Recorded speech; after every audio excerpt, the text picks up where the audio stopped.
Welcome back in, you lovely looking people. Map 2 of our first series ends in a Team Spirit Academy quarterfinal slot. Now it's time for another 3-mapper, of course. We've got 500 endpoint later today, but Monte Heet is where we're at right now, Freddie. I made that mistake earlier on. I'll own up to it. I was like, oh yeah, I can't wait for that. But actually, we've got Monte Heet right now. And another 2 teams that I think have really proven that they can do it at a tier 2 level. Monte maybe a little bit more so than Heet, obviously with the recent changes that the French side have made. So what better way to talk about Counter-Strike than to start with the Monte side of things, right? I think we can talk about this matchup. And we're looking at a team, right, that on paper, honestly, right now, I'd say probably one of the heaviest hitting teams in terms of just sheer firepower that we have in tier 2. Yeah, like there are so many teams, and I feel like a great example is Godsend. You've got so many teams who are built up, and it's like, oh, they should be good on paper. Whereas you look at Monte, and you're like, they have to be good on paper. Like that, how can you look at this team and not believe that they will be good? You've got every single player that has the potentiality to pop off, and it's the fact that like Krasnow and Demq are theoretically your 2 lowest rated players, and you look at someone like Krasnow, and he's literally winning FPL every single month, and he's their anchor player. Let that set in for a second. Someone who is individually just like fundamentally good at the game is your anchor player. And then you've got the likes of STY, who has played at the top level of Counter-Strike with Na'Vi for about 6 months, winning international lands. And then you're supporting that with Boris and Waro, who I think have both proved themselves in different ways, but in their own right as well, having won very impressive online tournaments and playing at very high levels. You've got loads of experience on this team, and they're proving it in their online performances. They've made top 30 in the world. They've made back-to-back RMRs, and now they're looking to take experience and do further damage in these online tournaments. The one, King. That's the one. I don't think I've got much else to say, to be honest. Monte are just a really good team on paper and individually. They are nuts. Obviously, Lambert, the coach slot. Nice to see him in and about still.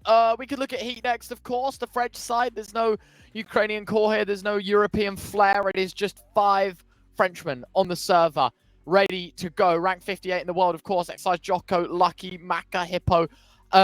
Well, it's Gringo on the list, but it's been Hippo as of recent. Wondering how that's going to look today. Of course, you can see Jocko, Exercise, Lucky. They've been about for a little while on this side. Maka, what an individual he's been for this side, right? Obviously played on Falcons beforehand. Now he slots into this Heet side, and again, he's just been performing out of his mind. Some really good Counter-Strike from him. Excited to see how he does today. Of course, the pieces behind him, not the Heet side that we saw sort of when they first became Heet. You know, not Double Pony. The French shuffle has been very, very real, Freddie, and right now, you know, an opinionated piece coming from me here. I'm not sure where I put Heet on the map in terms of the French teams. I really Honestly, don't know neither. because I want to say that this is a good team, but you look at maybe like the rankings on HLTV, you look, oh, well, you know, if you filter it by just the French teams, you know, the regional rankings, you can just click France and see Falcons are above them, LDLC are below them, but only by a couple of points. And obviously we've got Arcadia, Gen 1 as well. You know, I think they are second, that's fair to say. But comparing them to Monte, I don't think there is any like-for-like comparison in terms of firepower. Maybe Maka compared to an SDY or Maka compared to a Boros. But again, like the pieces behind him, I'm not as convinced in the new iteration of Heet that we have here. Yeah, honestly, I wouldn't put Heet above LDLC. I'll be honest. I think LDLC are on a upward trajectory. I feel like that is a very contentious point. You can really go either way with it. But yeah, no, I do not like this new Heet we're seeing. I feel like they're a shell of their past self. Hippo, I actually casted the first game he played for them against Yano. In map 1, he went 23-13. I was sitting there, me and Hayes were like, this is the best player to ever touch this game. Like, he's barely played a single game on HLTV. And then he decides to go 9-26 and 12-18 in the rest of that series. And in every single game he's played else for Heet, he has kind of similarly not done too well. I feel like this team is so centricated around Maka. I have seen Joko do some really impressive things on this roster in recent times. However, I feel like this is not necessarily the next French roster that I am going to be looking up to, and it's not going to be the next French roster that I'm going to be expecting to do big things. And we're going to go take a look at the veto. You were saying that, yeah, well, you predicted it kind of perfectly. Yeah, you know what, Ryan? Hats off. You said Monte pick Anubis, Heet pick Ancient, and then I don't think we got to decide if we were going live. But you know what, Ryan? You get a firm handshake. Thanks, man. I think maybe Ancient was a little bit of a curveball for me. Like, I expected Heet maybe to go with a overpass pick more than anything. But the fact that it obviously creeps in as a decider kind of tells you like the whole story, right? Like they're more than happy to play the map. They just wanted it second go round. Anubis picked by Monte. I think that's always an interesting one. Listen, Freddie, like I didn't realize the numbers that Monte have been putting up on Anubis, right? They've played 19 maps of it. I think one of the most played maps for Monte, but one I think I would say actually this is by far the highest number I have seen on HLTV in terms of maps played on Anubis. Monte have probably played it more than any other team. Not to mention, Freddie, right? I want to throw two stat lines at you. Of their last 5 games, they've only won 3, but the 2 times they've lost it, they lost 16-14 to iNation and 19-17 to 9. They beat Let Us Cook 16-4. They beat Eyeballer 16-8. They beat FTW 16-6. They've beaten Zero Tenacity 16-4. They've beaten Saw, an RMR team, 16-8. And they beat iNation previously. They've beaten Viperia. They've beaten Apex. Listen, they've beaten Ents on this map, for Christ's sake. Monte are an unbelievable Anubis team. And you look at the Heat side of things, maybe on Ancient, right? And okay, sure, you know, they've played it a fair bit as well. They've won their last 3 games. That's over Viperia, Into the Breach, Mouse, and XT. They've lost to B&E. They've lost to Sangal twice. They've lost to Sword. They've lost to Gamer Legion. They've lost to Big. They've lost to K23. Apex are in the mixer as well. Like, the team names are pretty good on both sides of the coin. I'm just a little bit more of a believer in Monte being able to pick up Ancient just because they played it a little bit more, but they've also been playing the same level of teams. Maybe a little bit of a step down, but I would argue like that around like tier 1.5, tier 2 kind of area. Like they've been playing a lot of similar teams, maybe not the same. The cross-reference isn't there, but I'm still a firm believer Monte are going to win this in 2. What about yourself, Freddie? Yeah, I think I'm a firm believer. Honestly, I'm actually looking at this. 19 games played on Anubis. That must be the most. I actually don't think there's a team that's played more than that. I remember I'm really impressed with the fact that they've cracked open the code on Anubis so early. Every team that I see that is in my eyes like good at Anubis, I always see them fall. I always see them have like insecurities on the map. It's always like they have 2 good games and 1 really bad game, and it never seems to be a continuous staple for them because teams like we're at the end of March, but I will still firmly say a lot of teams, if not pretty much every single team, hasn't quite figured out Anubis yet. Is Monte potentially that one? The only issue is they've actually played this map twice this month.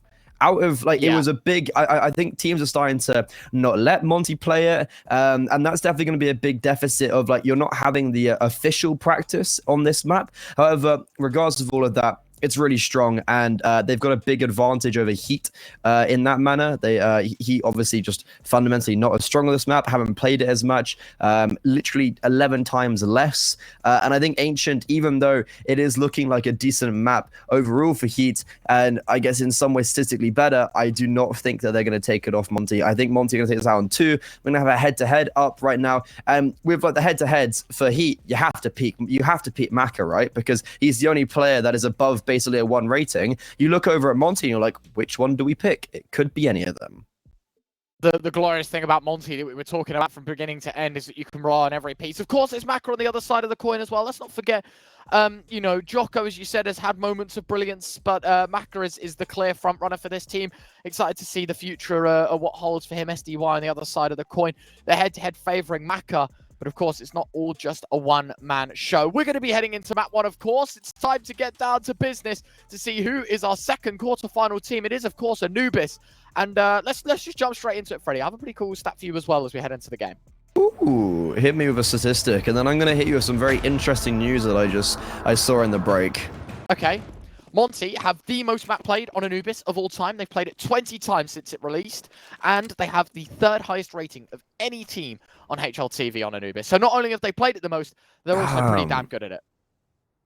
Okay, I want to ask you how you even found that, because I was trying to figure out, but I couldn't figure it out. However, right now on this pistol round, Monte are just grouping up towards the B bombs. There's only one player there, is Joko, and he's gonna get completely forced off. Little fun fact is while this round's I'm playing, Anubis on the B bomb site is actually the hardest map to retake in the whole game. Well, let's see if Heet can go against the grain in the 4 versus 5. They have got a kick, but they might just lose another player. Warrow doesn't quite connect the shot. Smoke goes back in towards main. That's going to cut their teammates off more than it does the enemies, as SDY and Boris get all up close and personal. Lucky drop next. And now it's a 4 versus 3. Context isn't looking good for Heet. And the smoke that they deploy towards main is the thing that has just trolled the entire round for them, because the players there, which is Maka and Hippo, can't retake. Round's over. Exercise will find the closer, but there you go. Only adds to that tally, Freddy, of B site being the hardest site to retake. Oh, have that nice. I shot lied. It's actually behind Inferno, but like behind Inferno, it's like literally the 2 Inferno bomb sites and Anubis B. Do you know what though? I will kind of agree with that, and I will still say that Anubis is definitely. I would say it's still number 1. Just because the amount of saves we get on Inferno, which counts towards technically retake. Yes, that's a very good point, actually. I think that number skews a little bit, so I'm happy saying it is the hardest site to retake, because if people haven't already played this map, if you're at home just having a little watch, and maybe you're not an avid Counter-Strike player, but just enjoy watching the CS, or taking the bets on 1xBet, our partners. Anyway, I think this map, it is very hard to take B back as a CT. Like Temple, very readable. The mid lurks are really good. CT is very, very it's a redundant place to play. Just because it's so long range. It's not amazing. And Dark and Main are really the only places people come from and to. So I don't know. Definitely can be an interesting. What's a cool fact, Freddy? Thank you. And I'll show you later how to get those stats. Yeah, because I was like, it's like HLTV sometimes, it's just so many areas to go to. It just almost like, it just feels like, I'm like, so in depth, man. It's so in depth. It's actually ridiculous how much statistics they have. And what is also quite ridiculous is Heet taking a 4-man aggression over towards middle right now. This one Molotov isolates 2 of the angles, and yeah, Hippo is playing. I don't think we mentioned that he is actually playing. I think he's been on the score sheet, but he's actually been playing every single time. And that 4-man hold is actually going to hold potentially decent. Oh, it all came down to that last interaction. Could Lucky get one more? No, he can't. So it just means Joko is in a 1 versus 3. He's been spotted out. Warrow needs to be careful because he might get his head rocked there. An AK picked up, no kit, and 10 bullets in that AK as well. I'm not sure if he realizes a double swing comes in. They don't actually find him, and both Demq and Warrow Krasnar and Demq are tagged down, so it's unconfirmed damage. They need to be careful, but Joko doesn't realize, as I said, unconfirmed damage, and they are gonna give a little bit of respect, and Monte will take a second. Lots of damage done. Fair play. Freddy, I've got another cool fact for you. Oh. Maka is the 4th highest rated player on Anubis ever.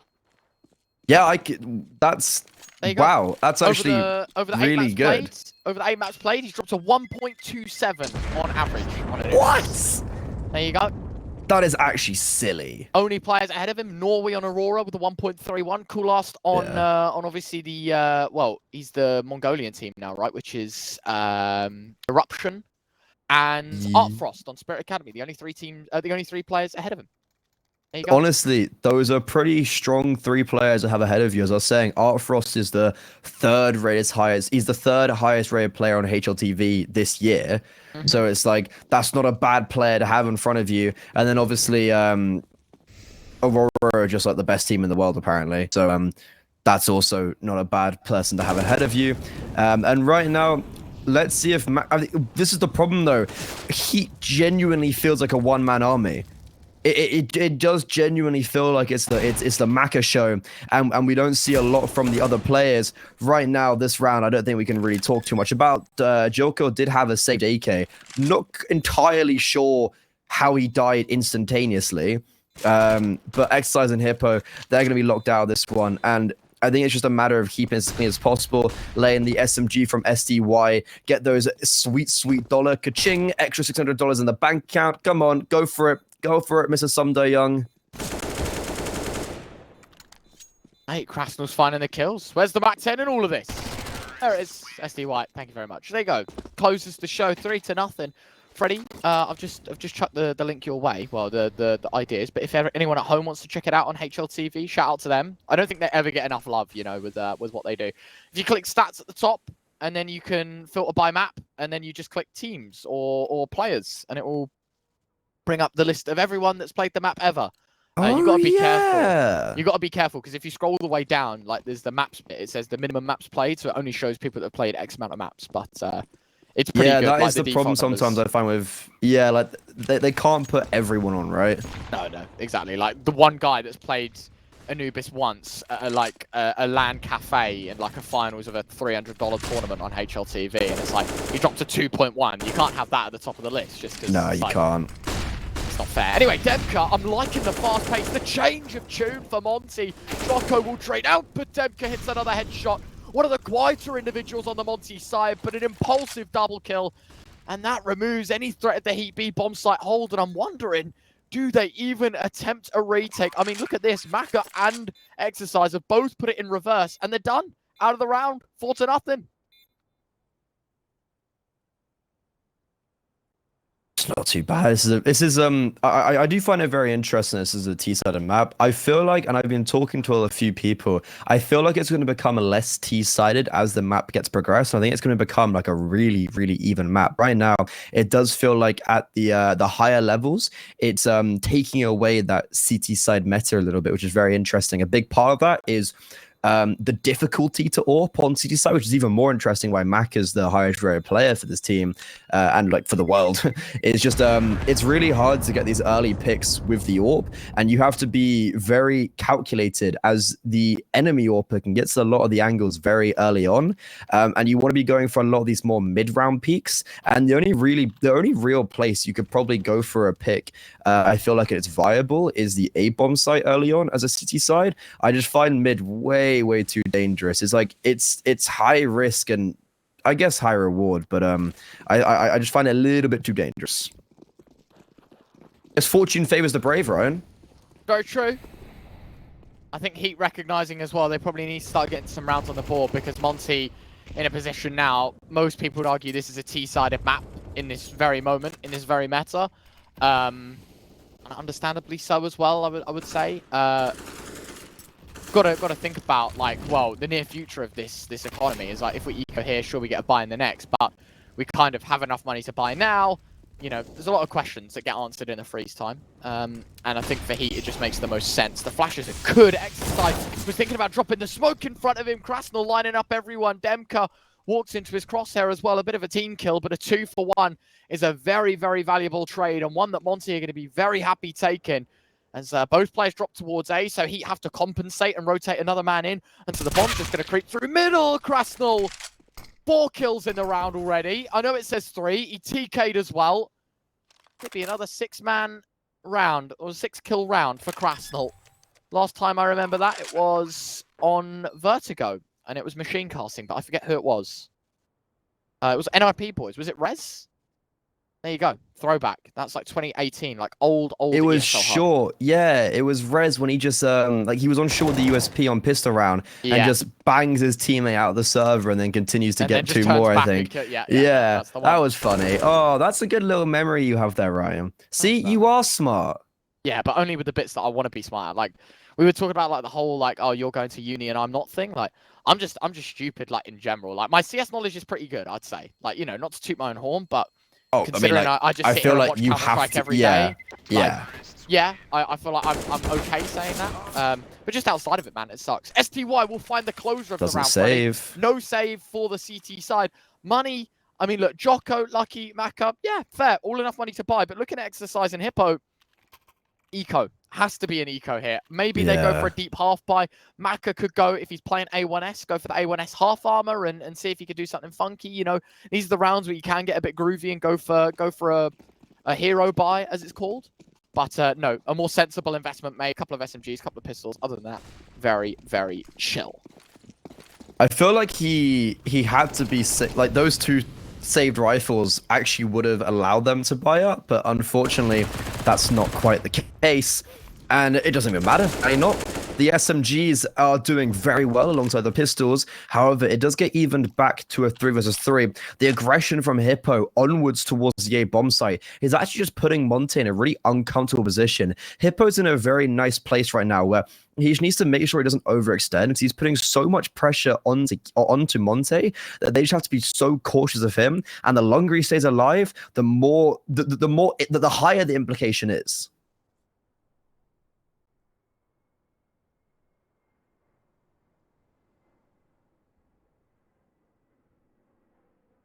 Oh, Ryan, I'm not a fan. What's happening to this CT side? Why was Exercise just in CT spawn? Do you know what? I kind of understand why. Because look, you've got the push towards B. Lucky's got the information. A is kind of given up, so you have to look a little elsewhere, expecting a mid-play exercise. That's one of those moments when you blink when the person's peeking, and so it just looks like it's in slow-mo. Hippo will find one. Boros trades out. Now it is just Lucky, the original B defendant. See if he can find the 1 versus 2. Boros runs by. Bomb drops. Problem is, Warrow on the AWP should never let this one slip, and never will he let that one go. Close. Oh. 14 points of health in it. A decent eco for Heet, but 6 on the board for Monte. The Anubis is off to a blistering start. Something to note as well, Freddie, we were talking about this being a T-sided map. Heet chose the CT side to start on. Oh, yeah. So that's kind of like almost... Okay, that is actually very, very interesting. The fact that they're just choosing to start on... Or like... Maybe they're confident on their CT side, or I don't know. That's a very interesting one. You know what, Ryan? I have actually seen that here and there. There has been a few times where I have seen teams start on the CT side, whereas I feel like when you look at the other maps, they always start on the favored side. I feel like Anubis is the only one where you play around with it sometimes. Yeah. Oh, tags up.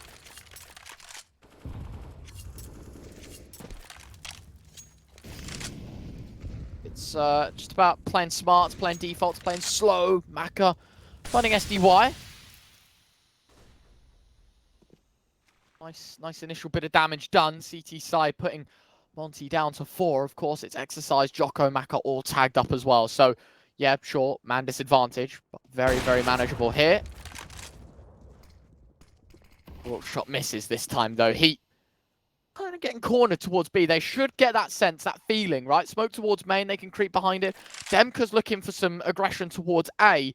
But the remaining 3, double dark, 1 main setup. This could get a bit interesting.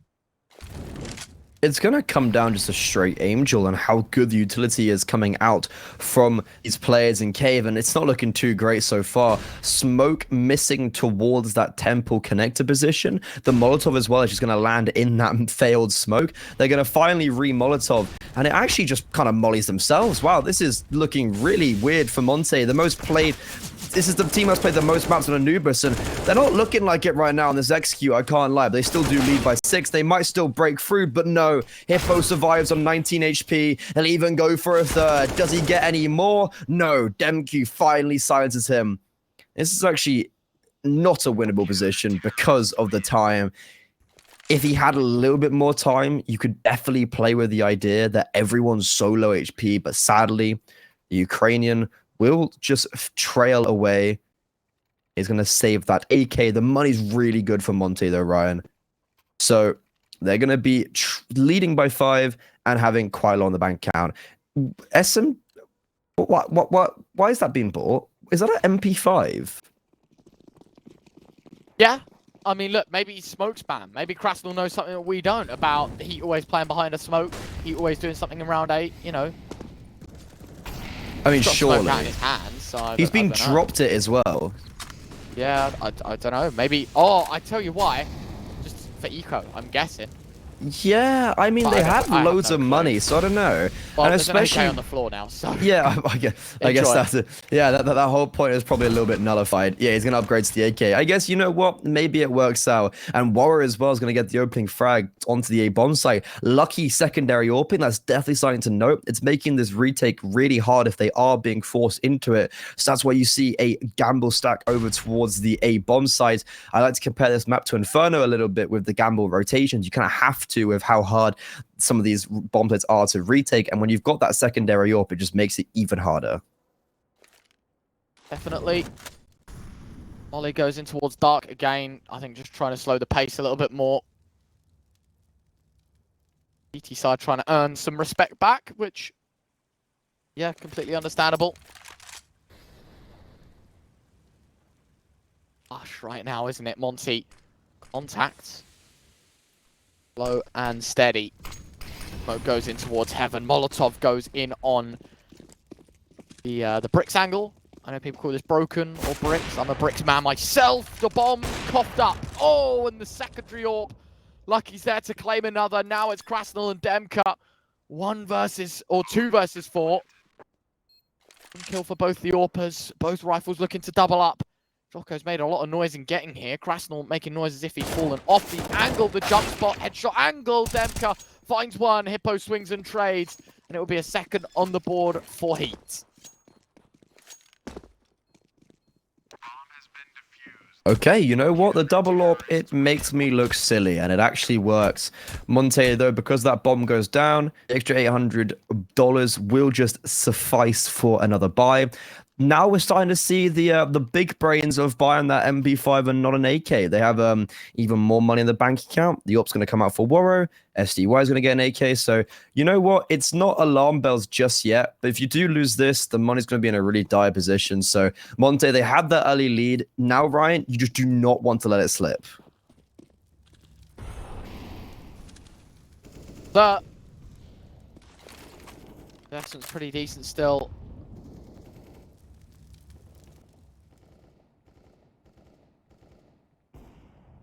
An important one. Heat could make it a third and reset that to the economy. Nice peek. Good timing from Maka.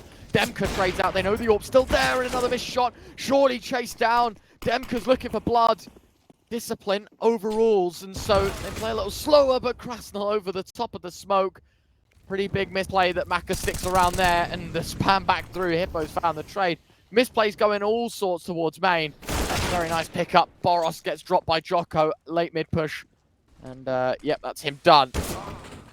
Looking pretty good now. Heat. Formalities from this moment on.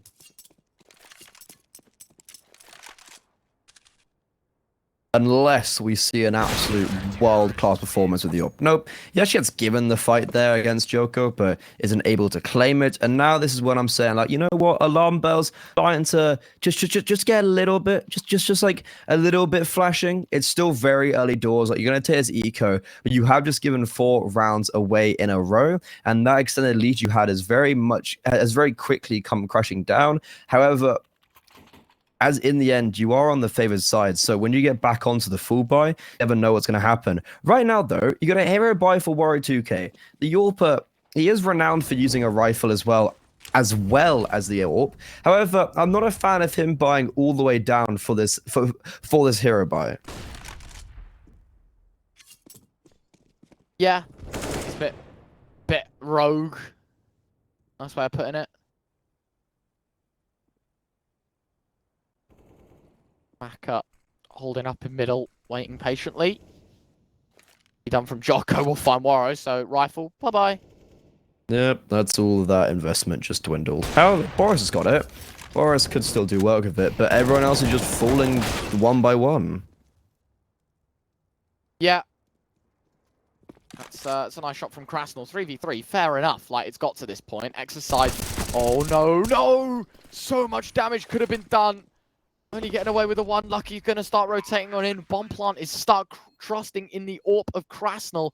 Holding the heavens. And SDY, he'll slip back in towards the hubby angle. Close up, personal. Tries to have a look back in with the P250. Knows that he can't overexpose himself, but knows, you know, playing long distance with the pistol is just never going to work out. Exercise swings out. Now it is just Krasnal. 1 versus 3. Could be on for a few. There's your first. Wait, looking for a second. what? Krasnal. What is that flick? Exercise on the AWP. He'll peek from the right and not from the left. And the player's read in too nicely, but that could have been a massive clutch. Instead, he has to settle for second best, but a big amount of damage on a round they don't invest in. It's 6-4. That is heartbreaking. Krasnal thought the planter was maybe a little bit more to the left, and that's so unfortunate. after you get those first 2 kills, I feel like that's when the panic starts to set in, right, Ryan? You get the first 2 kills, you're like, oh my God, I can actually do this. Because that second shot was dirty. That was so, so nice. Honestly, big consolidation to him. Not normally known as an AWPer, but my God, he can make it work when it needs to. As you said, a lot of damage there to the economy because of that secondary AWP. They're saving one and then rebuying a second. And that Warrior Hero AK isn't going to actually do too much damage to their economy because of the bomb plant and the extra little bonus he would have got with the kills. So, Monte, they still lead by 2, but this is when I feel like, Ryan, this is the round. They need to start getting something back going now. Yeah, can't allow to let this one slip because it was 6-0 to begin with, right? Heat have just won the last 4 rounds in a row. Warrior's got an AWP. To be fair, the flashbang is unreal. Maka, yeah, run for your life, fella. 22 points of health. Molly trying to counter the mid push, but just waits a little less than expected. It's put out by the smoke. Well-placed nade. Lucky. Bit of tag damage done, but it's more blocking the vision off. So if anyone was to swing, it would have been very effective.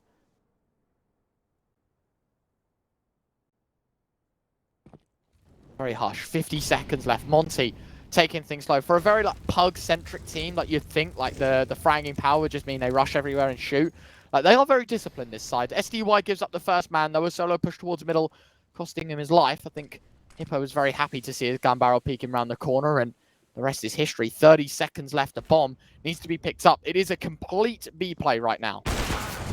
Here they go. And it looked like Lucky was just going to shut it down with that one frag there and put the advantage further in their favor. But no, it's a 3 versus 3, Brian. This is looking very winnable. However, Krasno going a little bit ahead of the rest of his teammate, trying to clear out space by himself. And that just might be the detriment to this round.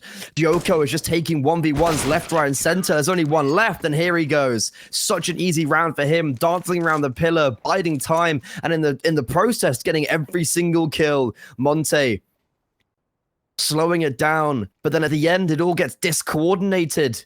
And that's a 5th for Heet, and another low buy coming out for the Ukrainian international side. Yeah, this could be their whole lead forfeited. 6-0 to 6-6 would be pretty disappointing.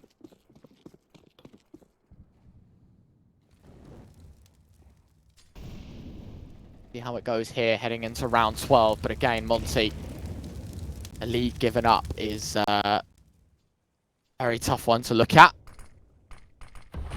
Back in towards main.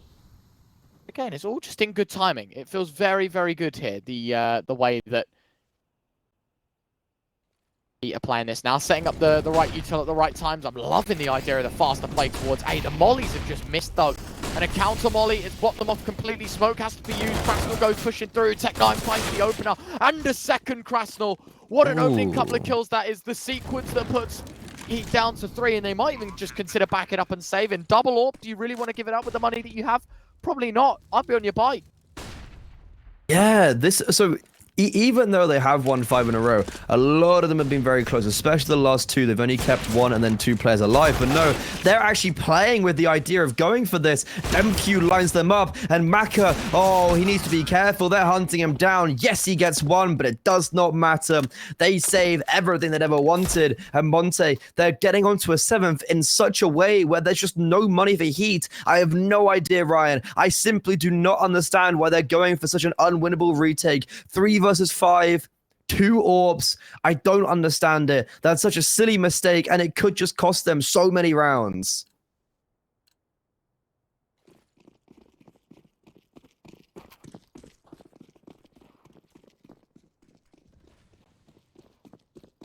Damn.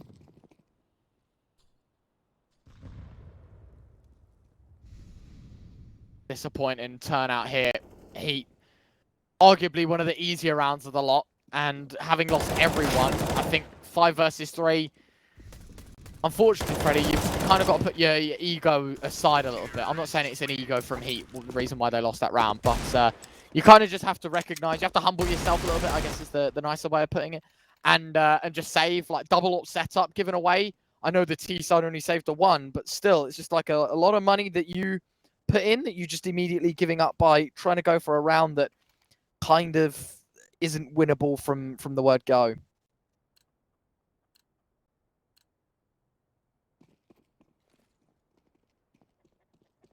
Well, Ryan, with tournament livelihood on the line, and with Maka, as we were saying, one of the highest rated players on Anubis with the 8 games they've played, let's see what he can do here with the Yorp. He isn't going to be finding contact early on. He's actually taking towards the A bomb site, but the problem is his whole team has been dominated in middle. In my opinion, mid control on this map as a T side just wins it. It just wins it out for you. Like, if you take mid control as a T side, you completely dominate all of the gameplay, dominate the rotations, and you're instantaneously taking fights like this and just getting 2 for free. Superb from them. And right now, Monte, they really have to bottle this if they want to lose this round. Yeah, I don't know, man. And they might. You know what? How? That's pretty crazy. Oh, Waro just doesn't shoot. 2v3, Boros, Demka. What have you got for us? I mean, I'm loving this B flank. I don't think this would be expected whatsoever by the Heat defense. I mean, Demka's going to obviously come from the correct way, the main way. Boros. Steps made. And this is massive. Go back to take mid. B is so clear right now. The timing for Heat. They've just given up the entirety of a bomb site. And Boros goes chasing. He'll be telling his teammate, dude, just check dark, come out. I've got such a deep hold on the B play right now. Oh, never mind. Okay, I'll take it all back. I was going to say, if he stays there, that's free. Oh, wait. He goes to smoke. That's so smart. And then he goes back. Oh, yeah. This is the play I wanted to see him make because lucky, low HP, sure. Just going to walk into Boros. Now a 2v2. Jocko's coming from main. Maka's only just started to move off of A.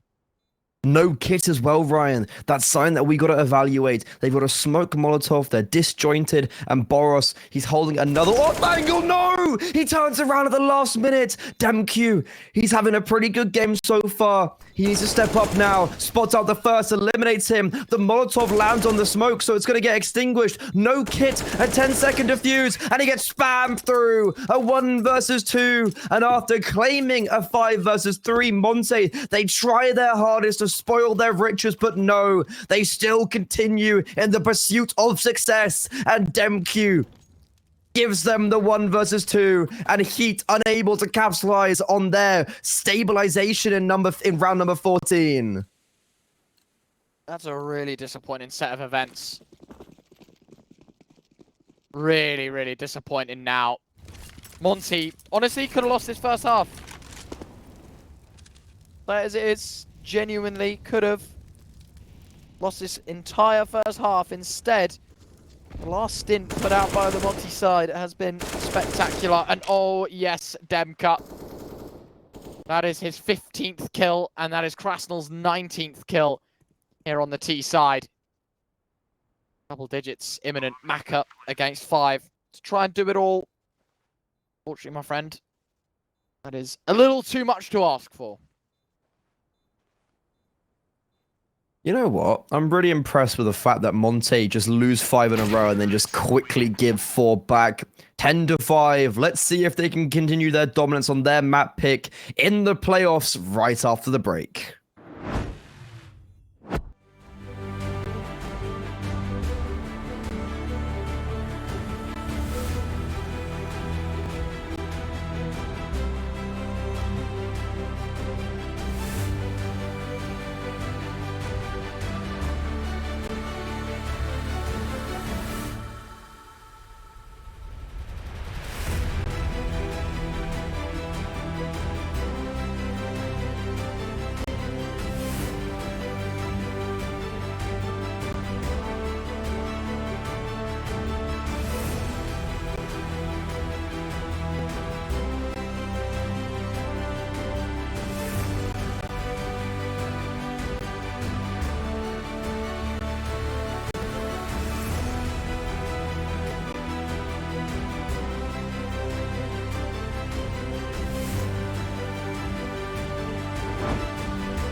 Ten to 5, Monte claim double digits in the first 15 rounds of their selection. Before we head back into the game, look, Freddie, we were just ready. We were told in our ears, game is live, let's go. Get countdown, 3, 2, 1, tech pause. Straight into it. Lovely, lovely. I wouldn't have it any other way. Of course not, man. It's a toilet break. The WC. Water closet. We were saying this shouldn't be a thing. I guess it's okay on a pistol because you know everyone has $800, right? I just mean in like high stakes rounds, you know, just before like the full buy comes in and everyone's calling a pause and yeah, I need to go to the toilet, man. It's like, well, don't take the phone with you because you know, like you can look. We It's okay can't go though. into that topic. We can't. Anyway, round 16, second pistol underway in just a few mementos time. Monte feel like, you know, win the pistol, win the gun buy, the game's over. So it's interesting. It's an interesting time for Heat, of course, because if you want to start this one going, get it going quickly. You know, you've got to win the pistol, get back into it. Yeah, the pistol round can be a very swing one, but it can also just, in the end, not actually it like. 'Cause if we can look back at series number 1, Godsent won both pistol rounds in map number 1 on Nuke, and actually lost the map 14-16. So you need to be able to, after you win pistol, you need to be able to still capitalize upon those wins and accumulate rounds upon rounds. But now Heat on the T side, on the favored side, on their opponent's map pick, trailing by 5. This would be a good start. And it looks like they're going to head over to the B-bomb site. B could be the call as well. Monte have only got the 2 defenders there. There is a man towards middle, the double push towards A. Should give it all away though, and the utility certainly will give away the B push. Falling over the 3rd man, SDY sits in the temple smoke. He'll start to run through and be there to help out. Boros has got the 1st and a 2nd. Maka trades out, gets a new mag in. Demka and Krasnal there to help out. Hippo next up, and Boros has got his 3rd. Wow. 11 on the board for Monte, and only the 1 casualty is scary. That is actually such a fast ordeal. That's, I think, entry the nail in the coffin. No bomb down. Basically no way into that one. And you know what's also really scary is that when you're playing against Monte and SDY and Waro have 10 kills combined, yet you're losing by 6. The anchor player of Crash now is going 20-8. My God, is he having a game? He's having a superb performance. Demq as well having a great performance. Boros not too far, but Demq's 16-6. Sorry. Behave yourself, Demq. Good player, man. Just a good player.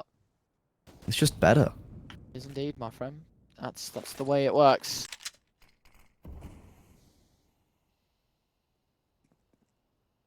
Well, 11-5. Monte 5 rounds off the mark. Winning the pistol, as you said, puts them in a good direction. SMG, yes, money. SDY only a couple.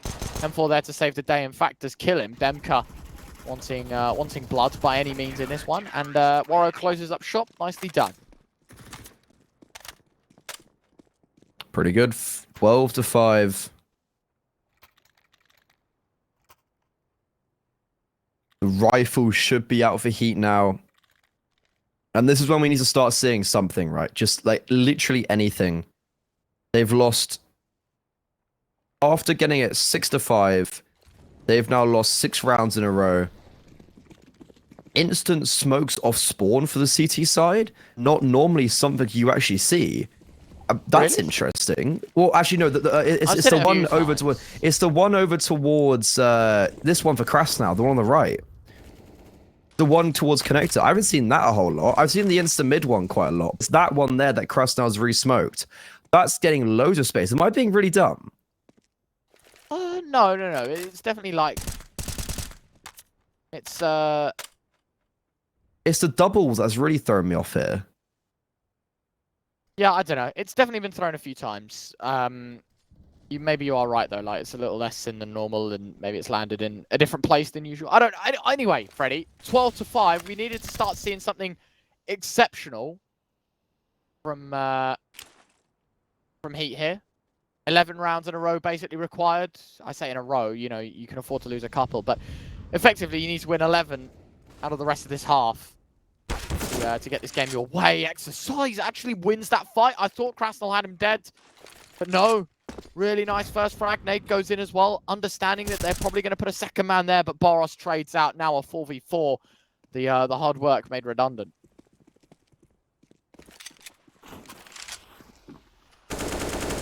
Oh, that's such a good aggression towards the A-bomb side. Demq alongside his teammate. Takes down Hippo, and then SDY. Oh my god, what a cleanup on the B-bomb site. My god, Ryan, that was just so clean. They lose Krasnau, and the rest of the round just tumbles in the favor of the Ukrainian core. 13-5, Heat are going to be on a low buy. And that was just such a well-played round. They gave Heat nothing. There was just aggression on one side of the map at every single corner. They were forcing Heat to retake certain parts. And then when they did, they'd aggress on the other side of the map. Really impressive. They lead by such a length now. 7 in a row. Looking to make it 8 rounds in a row. Oh, they're just, wow. Yeah, that's, yeah. Fair. No words right now, man. Monte is just playing a great game of Counter-Strike. There's no denying that. Anubis is unreal. We said it, you know, before the stream even started, Freddie. I was like, if they play Anubis, Monte are a very good team on it. They've played it so much. The most played, or the team that's played it the most, I should say. 14-5. Yeah, I mean, map and series, or map points coming up in a few moments' time. No denying that one. Heat have just got one more buy to try and test the defense here. If it doesn't work out, it's done. And Monte will go and map up to none. Of course, maybe if you're a believer in the comeback, you can go and check us out. Our partners over at CCT, you know, 1xBet. They are our good friends. You're going to use our code CCT for up to €130 on your initial deposit bonus, courtesy of them. Round 20, though, Freddie, and it could just be our penultimate round of Anubis. Ooh, that nade. I thought it was going to do a lot more damage, but SDY does get away just about.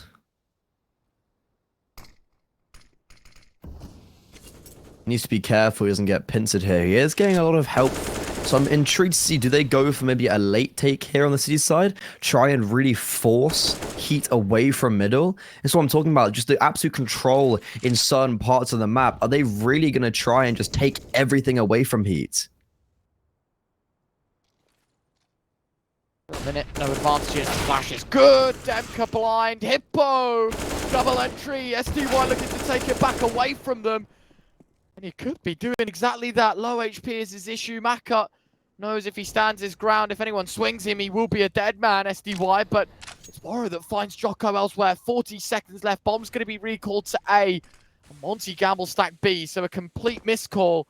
And that could cost them a round. They might even just attempt to save, to be quite honest with you. SDY's having a look back.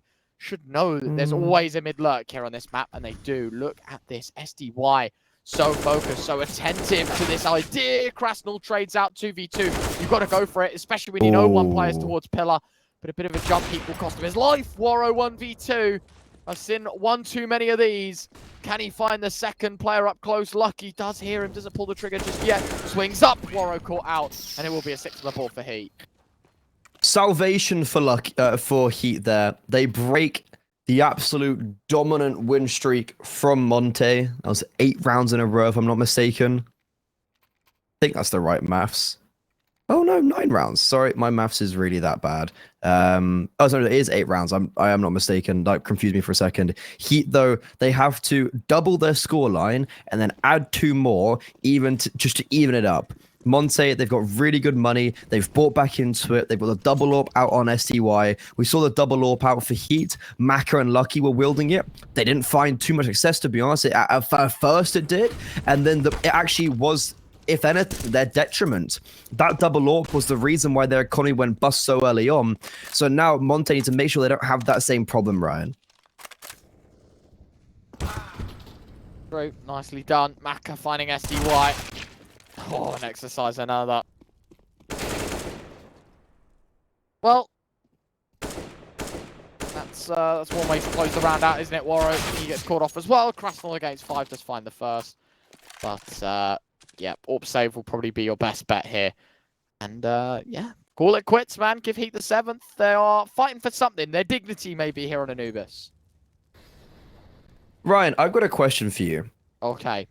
You know when people say, and they're like, oh, when teams, so you take Heat in this example, when Heat start getting some rounds back, and say if they lose the game like 16-10, and people are like, oh, but it gives them confidence going on to the second map. I think that is just rubbish. You think that's nonsense? I think that's actually like complete nonsense. You know what, right? I think from what I know, casting and maybe dabbling in a bit of coaching, I'm with you. I'm completely with you. I think like it's good because you get to play more rounds of CS on map 1 because like obviously this isn't the Heat's map pick, but all the time they're playing in the official environment, they're learning little things about Monte maybe, they're picking up on certain things. Ultimately speaking though, you are right because you kind of go, well actually like, you know, it's whatever. We lose the first map anyway, move on to map 2. Doesn't make a difference if you win, if you lose 16-14, 16-10, 16-8, you know, it's a loss is a loss. Your knowledge and your mindset will always be it's our pick next. Let's show them what we've got. You know, it doesn't matter where the scoreline ends. I guess it gets you a little less, but I'm with you. It's not a confidence blocker by any means. Monty are just going to play the same on map 2 if they won 16-0 or won 16-14. Yeah, I guess for the winning team, it's probably like if you win, you don't care, like you just won. Yeah, exactly. But then I think in the end, as much as I do call it nonsense, I think it does come down to the individual. And an individual might be like, oh, yay, we got some more rounds and my HLTV stats weren't as bad. Because I guess that's one thing. Like, your stats don't look as bad on paper. But I guess at this level, when you're playing an official every day, like, who really cares? But I know for me personally, I've never particularly cared when I, like, really small dabbling in competitive play in best of threes. If I'd lose map 1 or map 2 really badly, I wouldn't really, like, you know, you're going to lose anyways. Like, it doesn't matter. And I hate coming back and losing because it makes it feel winnable now. It makes you taste the success and you're like, oh no. But I guess that's when it comes down to the individual, right? Exactly. It does be like that, honestly. Promise. Here we go. Round should just be concluding. Heat will find an 8th chance. It's a good one as well. Eagle spam from Demka. Yes. Ultimately, this is an eco, though. Warro actually losing his life. Demka, the man in front of him, the man that survives. And now it should just be number 8. Bomb goes off. Easy as you like. Heat have found some space here on Anubis to work with. Monte haven't finished their job just yet. Door's still wide open in the series as well. Of course, this is the Monte pick. We were kind of expecting it to go that way. It's over past our second map as well. I'll give you a little bit of an insight, Freddie. No one ever has won from the position he were in, like 6-14 down. No one, or 5-14 down. No one's ever won from it in this very context. So, Ryan. Yes. Vitality. Not from. It wasn't. It was 14. No. It was 14-1. It doesn't show that on HLTV. So maybe you are right, but it does say that it's never been done before. So, well, the probability is 0%. So, you are right. I mean, I've seen. I remember Katowice, Liquid's comeback had a 0% probability on HLTV, which is very interesting. And right now, well, who needs statistics when you've got Kras now popping off on this anchor position right now? Does hold down for 2. Warro 2K in there for support. And it is going to be a 2 versus 2 retake, even though they got all these frags. Maka's on for the ace. Maka just torn open the B bomb site miraculously. Demka in the clutch. Ice in his veins. Needs to find them both.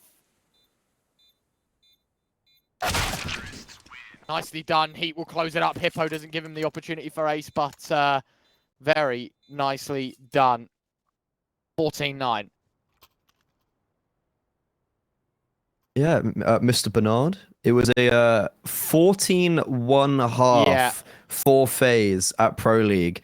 And it went to 15-13 in favor of FaZe. And then Vitality took it to overtime and won. So yeah, that's I guess the 0% probability means that like it should be 0. But it might not be 0, but it should be 0. I know. Do you remember when Liquid came back against Vitality at Katowice on stage?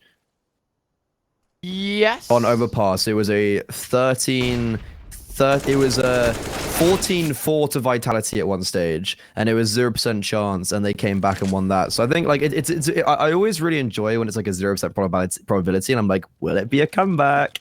However, that last round was genuinely unreal from Maka, right? Like that was actually amazing. Like they'd lost the round, and Maka saves them. Boris is yet to pick up a gun, finds a kill, but Gonna say weaponless. He finally finds the P250 on the floor. Mr. Warrow giving it up, saying, give me the AK full. I've got half armor.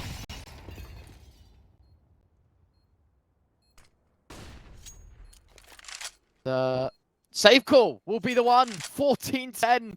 Mr. Renard, is it happening? Comeback time? Nah, this is what I like to call a cringer. This is gonna be like a few rounds in a row, and they're gonna be like culminating a few rounds. But it's just I refuse to believe that it's gonna get that far.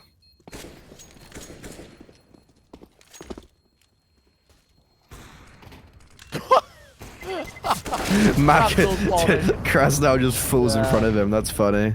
Collapses. SDY, long enough arms to get the gun. Nice shot. No, not going to find it. But lots of damage done on the exit of this round. 14-10. Double digits. He aren't doing terribly.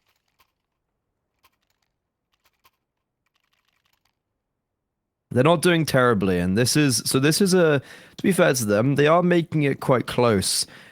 I mean, you know what they do have? They do have the luxury of not staring down 15. That's always a difficult part when you're like, we literally can't lose a round, and we're like, we have to go to overtime. That's, I guess, the one success. And Maka's really stepping up as well, which is always a very nice equity to have. It might just have to come down to the other individuals.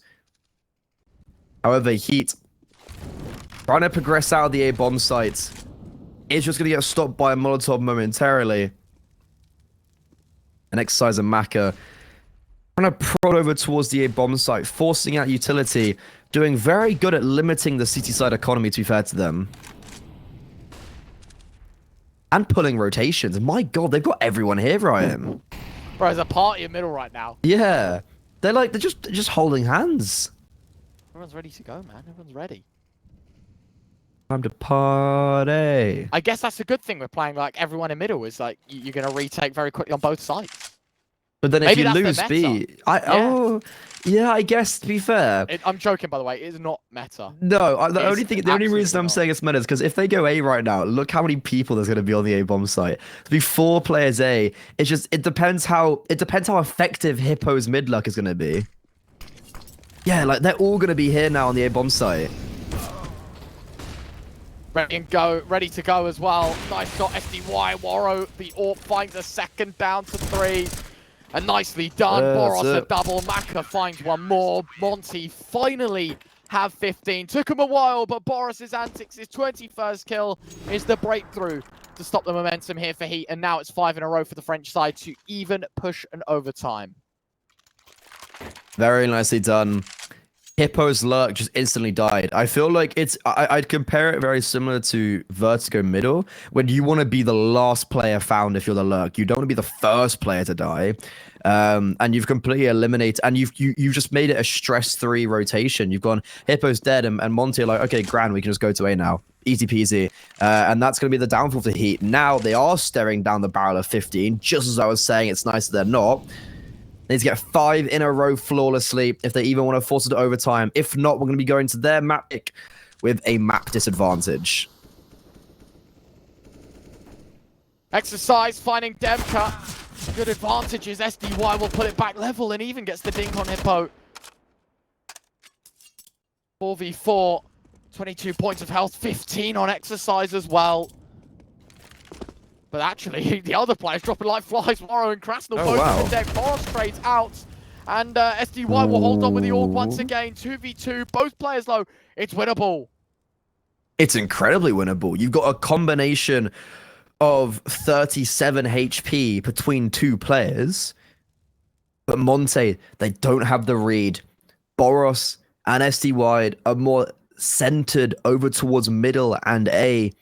As Boros is clearing out middle, to be fair, a fast rotation in the flank could really catch them off guard. A kit on Boros.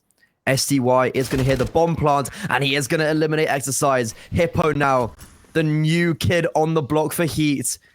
Not having the best of games, not having the best time in recent history, has to do the impossible. I do like this reposition, but when is he going to expect SDY? Does he get cleared? No. Oh, they're doing the hoot. They're going around each other. They're doing ring around the rosies. And I don't think this is the play for Hippo. As I said, a kit on Boros and a Molotov on Hippo's position. That could be it. Done. Smoke on the bomb. Yeah, there's no chance. SDY eliminates him. 16 for Monte and Heet. They try their best. And even though they have the advantage in that round, it does not matter, Ryan. We're going to be going on to the second map with Anubis. Once again, like it always does, going in the favor of Monte. But now they've got overpass the Heat selection. You know, we were talking about maybe the mindset a little bit, you know, or the momentum blocker during maps and whatever. Maybe Heat do sense a little bit of relief that they actually managed to chain some rounds together at the end of Anubis. At least they know what it's like to win on the T side now, right? Which is the one thing they're going to have to learn quite quickly heading into overpass. Yeah. Yes, it's their selection.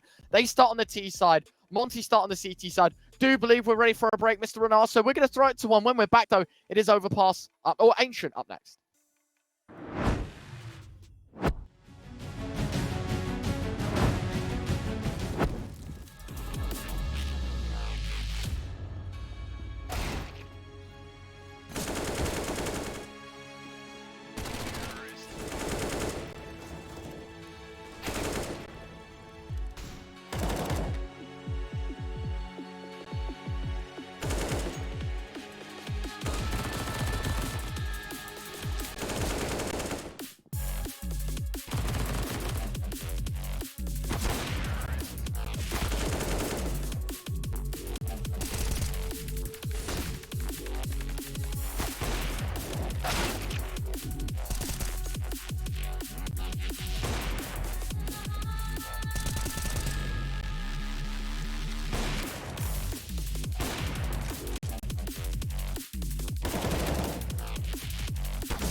a very complicated job, but I love simple things so much.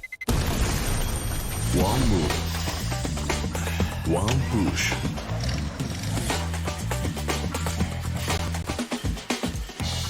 One touch.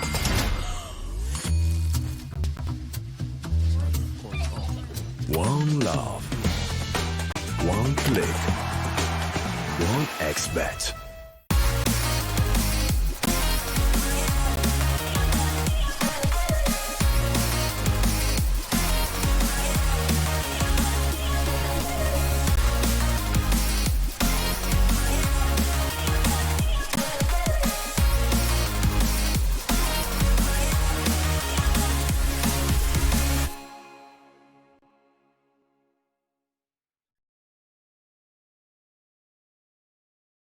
Are you sick of just opening cases? Join the events! At each event, you can find special cases from which tokens fall. Tokens are your ticket into a world of unique awards. For tokens, you can buy a skin, premium, or special balance. Try your luck in the skin generator. Also, you can leave your tokens at the token vault. And the more tokens you keep, the better skin you'll get. Add variety to opening cases with Hellcase.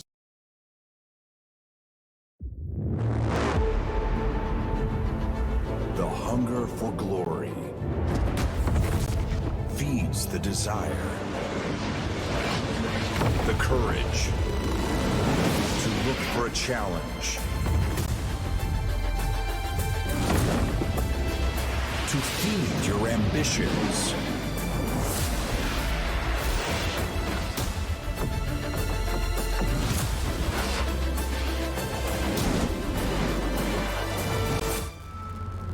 To reach for greatness. To become the champion of champions.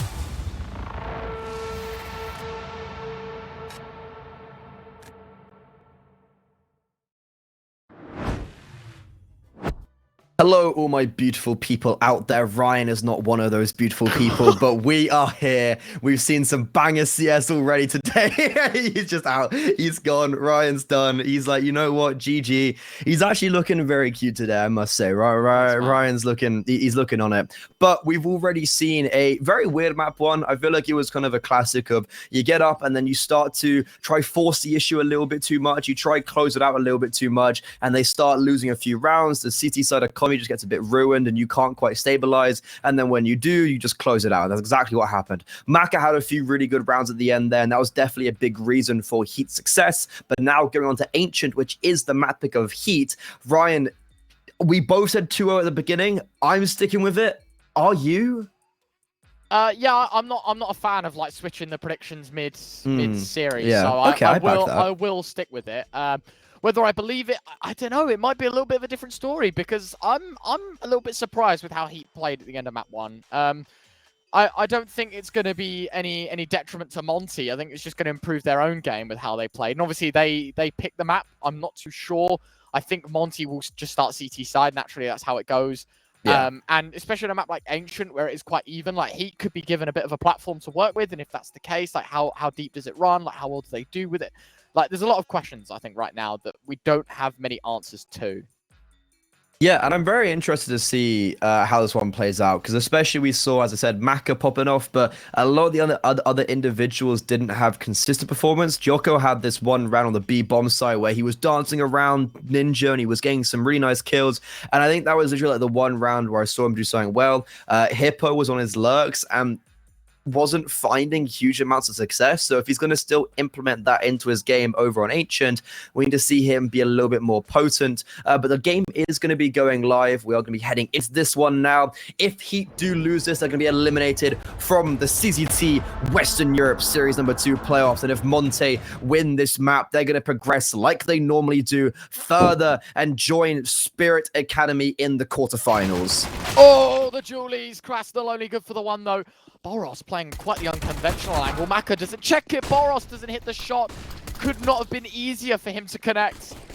Sometimes it's the easiest ones that are the hardest ones. Bomb plant will happen. Jocko, I don't think this will get denied. The boost, quite an innovative idea. But unfortunately for Everyone else involved, it's only damage, no frags. And, well, now, of course, Heat just going to play a post plant in which, you know, SDY, no armor, no kit, no nothing. I think he just dropped the Julies and had a smoke or whatever. Nice shot from SDY. Demka trades out. SDY hits another. USPs, what's happening? They know the last man's in on cave. Hippo will hit the first Warrow. He knows he's got to close the gap, but Hippo wins the clutch out. As close as it should get. He should never have been in that position to begin with, but fair play, 1-0. Yeah, Monte, they made that very contestable, and I was talking about the other individuals. Hippo was one of the names that I brought up, and well, he contributes already a double frag. Maka got 2 as well, so you've already got that Titan continuing, and it wouldn't be a map if there wasn't a technical pause after pistol round. We have seen a little disconnect from Maka there. I'm sure we won't be too long, as it's probably just a restart of the PC, right, Ryan? We see this quite a lot. We'll be live in about 30 seconds. Easy peasy lemon squeezy.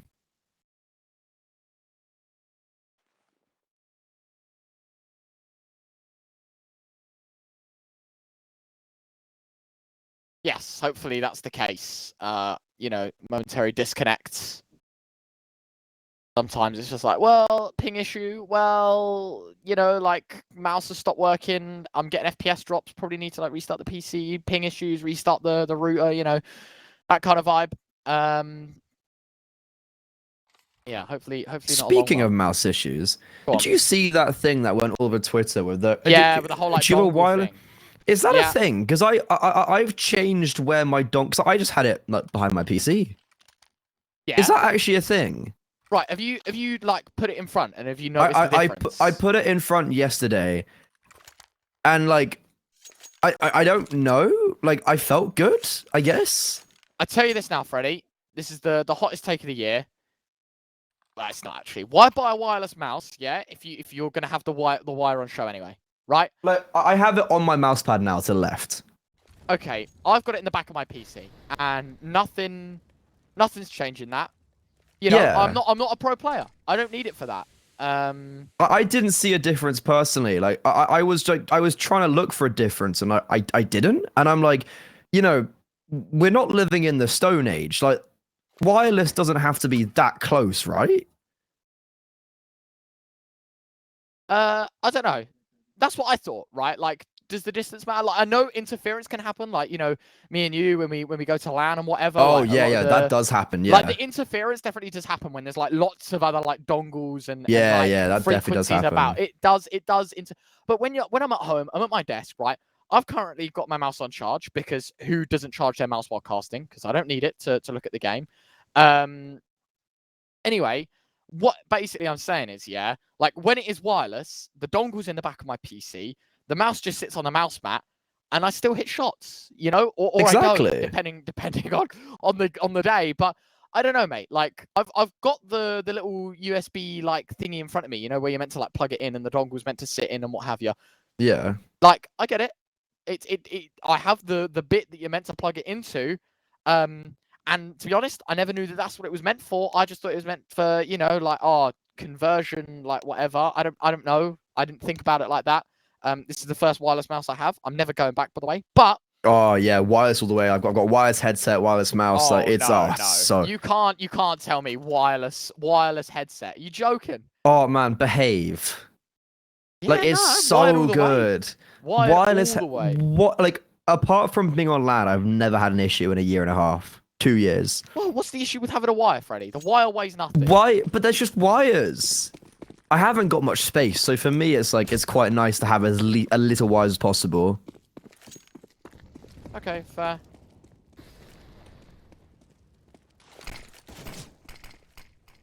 Okay, right. Well, let's talk some Counter-Strike, Freddie, because as much as we're talking about wirelessness, seems to be the ping issues are fixed. The restart has worked quite nicely. We're back into the action. Round number 2, Monte, having lost the round, they take a force, and so far, Exercise has just welcomed a couple of kills on the Mac 10 to the kill feed. Warrow and Demka both gone.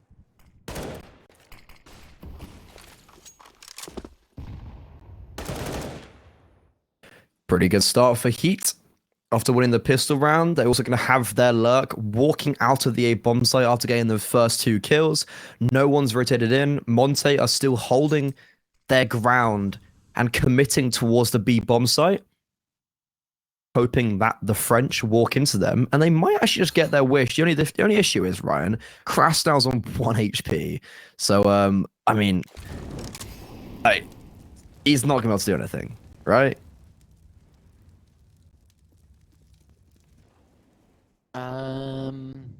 Well, I don't know. Maybe. Let's see. I'd never like to say it's over till it's over. Yeah, it's Okay, over. It's over. Nicely done. Picking them apart. Life is good. Hippo lucky closed the show. 2-0. Heat convert the follow-up as well. And now the Monte side on pistols.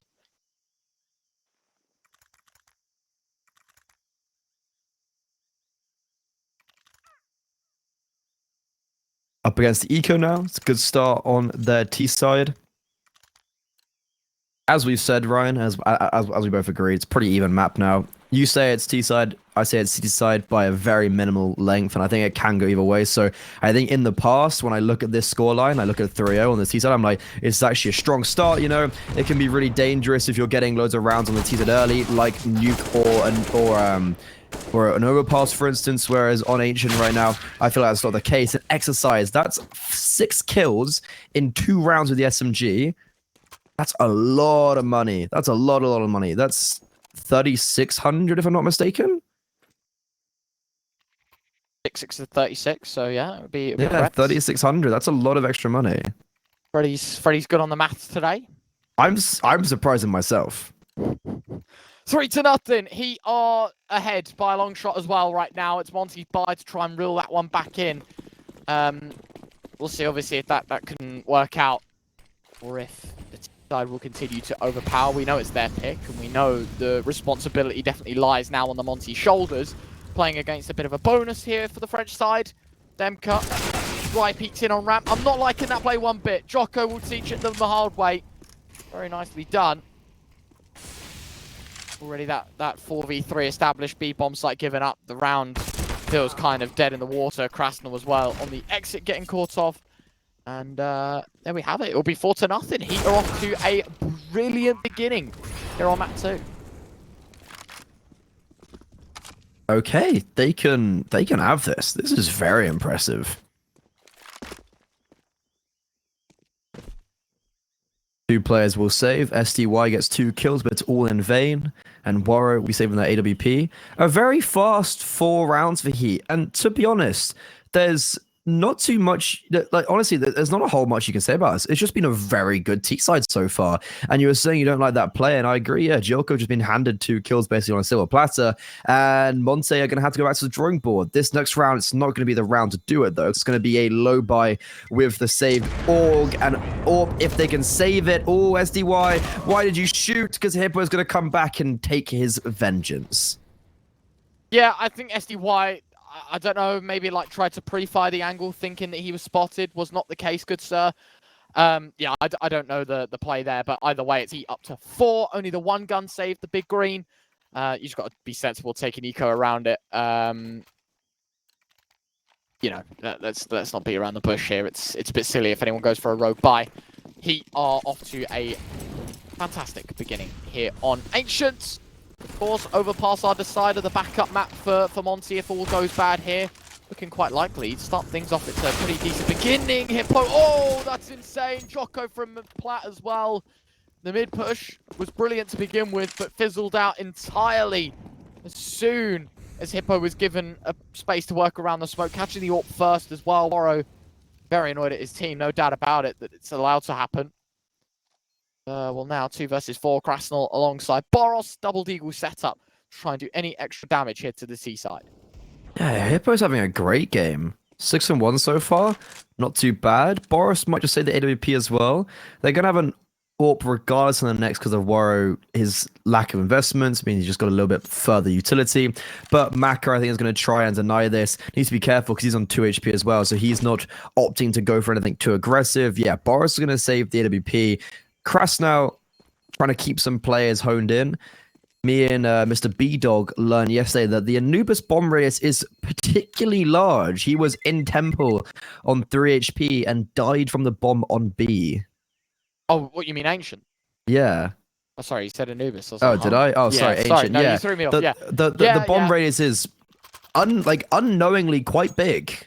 Yeah, so if you plant on default on B, yeah, as you say, if you're low HP, you die in Temple.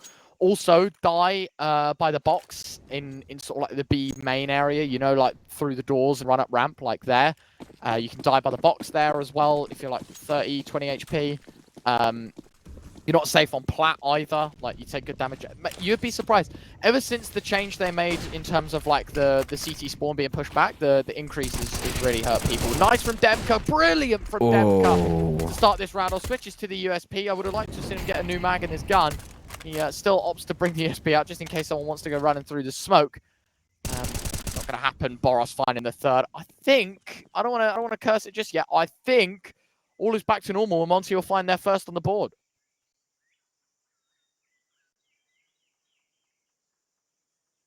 Potentially. Joko and Exercise. Special Exercise having a pretty good game so far, but no. What a shot from Waro. And they're even going to do it flawlessly. Very nicely done indeed.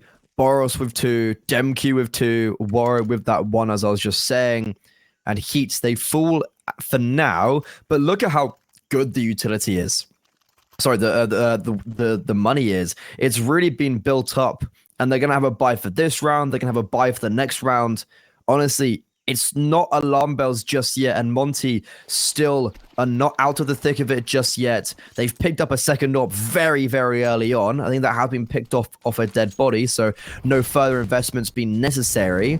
But it's just a matter of do they continue it in the later rounds. However, for round number 7, look at this early utility damage already being inflicted over towards Heat. Both Lucky and Maka forced down to below 60 HP.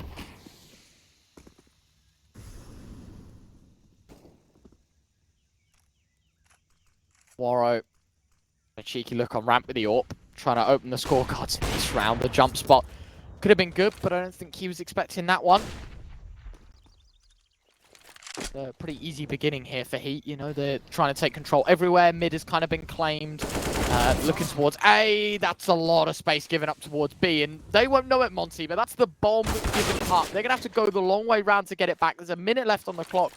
This round, it gets difficult, gets very tricky for Heat, especially when they suffer a second kill.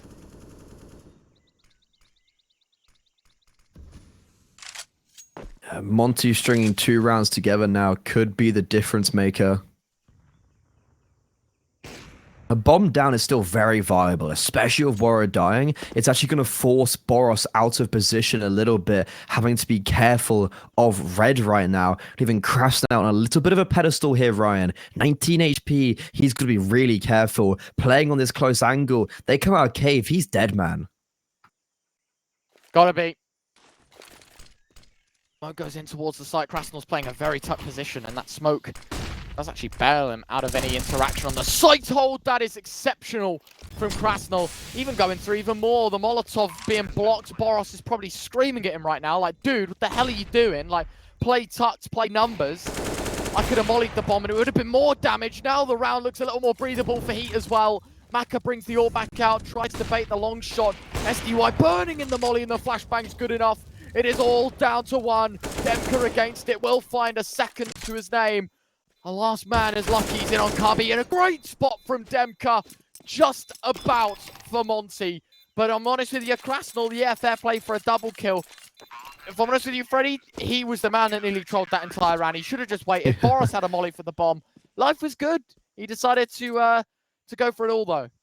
Yeah, it got a little bit close for comfort. I'll be honest, I didn't necessarily think it would get that close. But with Heat getting the bomb down, that's definitely going to mean they're going to get a buyout. So there's going to be 3 rounds in a row now. Monte going to be very cautious. The double AWP isn't going to be reproduced either. That was something I was potentially thinking, like, does it? They don't quite have the money for it. The retake is always very hard with that double AWP. And yeah, a very difficult round. And it all stems from, to be honest, that 1 kill in middle. As soon as Waro dies in middle, it just plays the rotations. And then as you were saying at the end there, Demq, he won it, but was he the one that made it that difficult?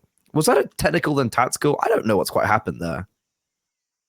I don't know, man. Always happens. Like, I don't know if it's a HUD issue or it's like someone calls the one thing and someone calls another. I don't want to know. I want to see Counter-Strike, man. 5-2 right now. 5-2.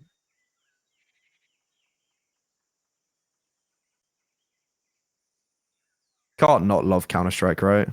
Just Of course. continuously the best game out there. No one can at me on that. And we're seeing, to be honest, some very high level Counter-Strike right now. It's the first games in this playoffs. We've seen one very close game where Spirit Academy got tested by the Swedes. And now Monte, the Ukrainian core up against the French, have claimed map 1, but map 2 is not looking like it's going to be as easy as map 1. That goes in, nicely done, Krasnal. Let's take a 1-for-1 in most contexts there. Boros is going to be smoked off from cave, so the entirety of the B site given up. Clearly not a lot of thought given into, well, what happens if they B push, and unfortunately for Monte, they will suffer that consequence as Jocko looks aggressive towards CT. Got to be careful here, playing with fire. Traces can be seen through smoke, fella, and so we're playing a dangerous game on the other side. Warrow will pick him apart eventually with the AWP. Was the kill onto exercise. Boros finding Maka. Hippo and Lucky up to the task now. A pretty impossible one to clutch it from this spot. And as you can see already, a couple of kills going the other way should just spell disaster here for Heet in round number 8. Should just be a third on the board. Hippo now spotted and his position compromised. Demka, who finds the kill. He'll stick with the fuse and it'll be Monte up to 3.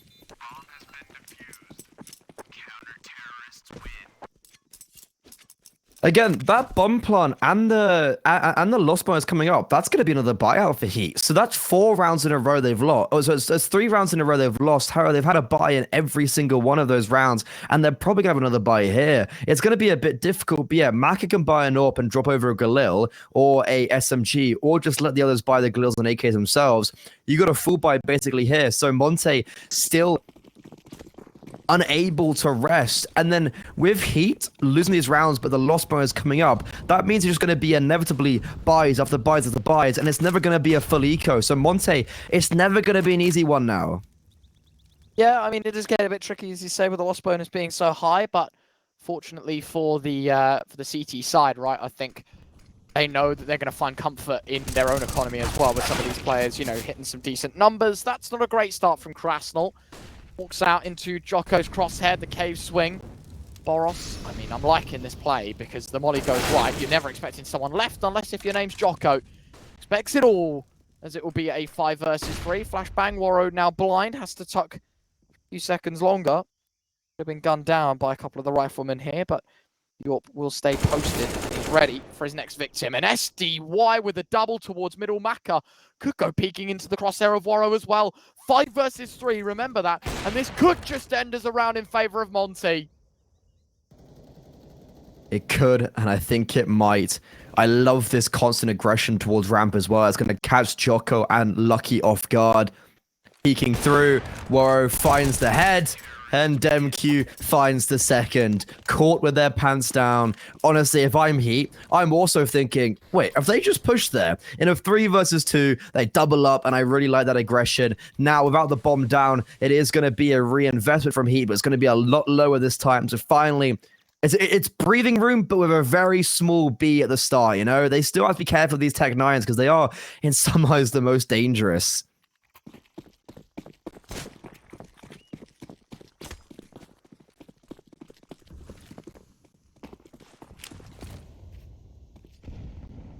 Ooh. Is this the first time they've gone A? Second, it was the Demka double kill with the M4A1S when they pushed the smoke. Yes, yeah. But you are right, like, it has like very rarely been A. But Demka, every round, his protocol has just been push back the early nudges. He knows that the T side will be on a pretty low buy, and so yeah, Molly goes out, nade goes out, SDY caught in the smoke at the fumes a little bit. Nice from a Demka double. Krasnal finding the third. And the pistols, I mean, look, they're not a bad weapon. You can't judge them too much because they can do good damage. Dismissed quite quickly here. M4 AK and an AWP, double AK in fact, saved for Monte heading into round 11. But it's all tie game at 5-all, and considering the start that he had at 5-0, Monte have done brilliantly in sort of the recovery mission to it. Yeah, completely. Especially considering we were talking about how close this map is, making it very contestable and shifting the momentum in your favor can be very helpful. As well, the money for the CT side. Warrow's on 11k.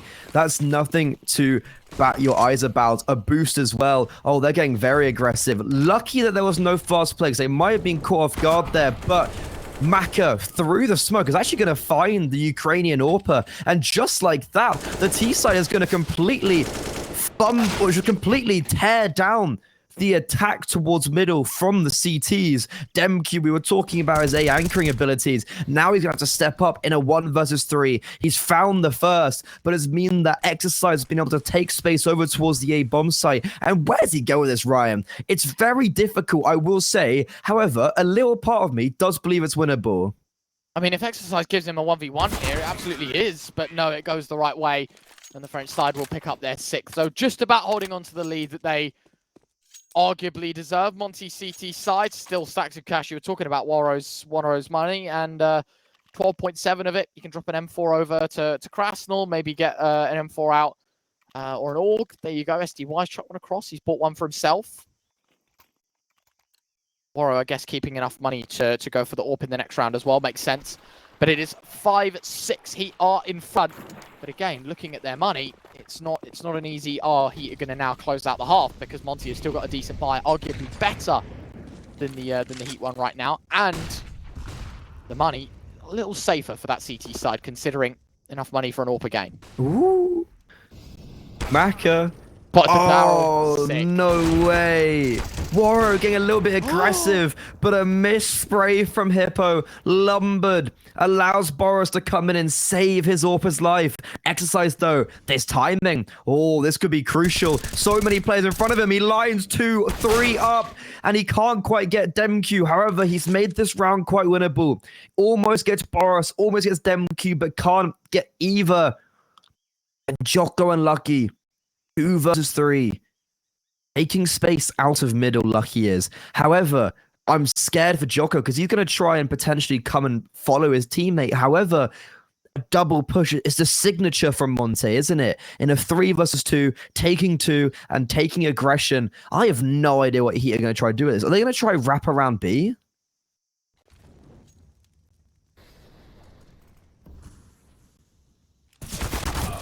Definitely B. Demka will find Jocko. And that's the bomb coughed up. So even if it was the plan, it'll all be fumbled by the VIP getting dropped. Lucky will tap away at Boros. They now know, though, he's in middle. 20 seconds left. You have no time to find all the kills or go for the bomb and get a plant. This round, my friends, is over. Lucky gets taken out before he does any more damage. SDY might even get a cheeky upgrade. Trucks the AUG. He's like, do you want it, dude? Demka doesn't save a gun. He does not save a gun. Interesting. And what does that teach you, Freddy? Never drop your gun and go around spamming E. Keep your gun and go around spamming E. That's a alpha move player. It's like, you know what? I don't need a gun. However, it literally means he doesn't get full utility. And you can buy double flash. You're just not doing it. He's just like, nah, I don't want to flash. Okay. Round 13, 6-all here, Freddy. Monte tie things back up and a real good opportunity to take the lead, more importantly, as Heat find themselves in a bit of a stressful buy, in a very stressful situation. SDY trades out 4v3. Ooh, this is scary. 3 versus 3, Jocko puts it back in their favor. A lot of early interaction going both ways. However, Kras now peeking through candles by himself. SDY is going to try to replace him. However, a ding to the head by the P250. He's on 11 HP.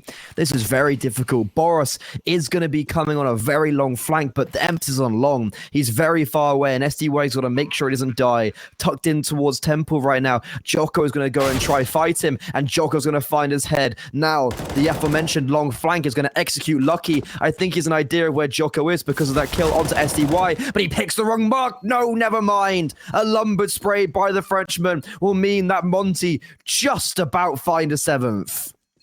Just about is good enough for them, though.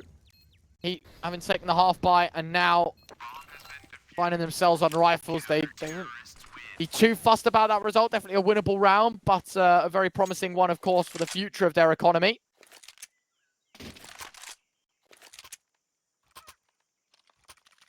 Round 14, penultimate of the half.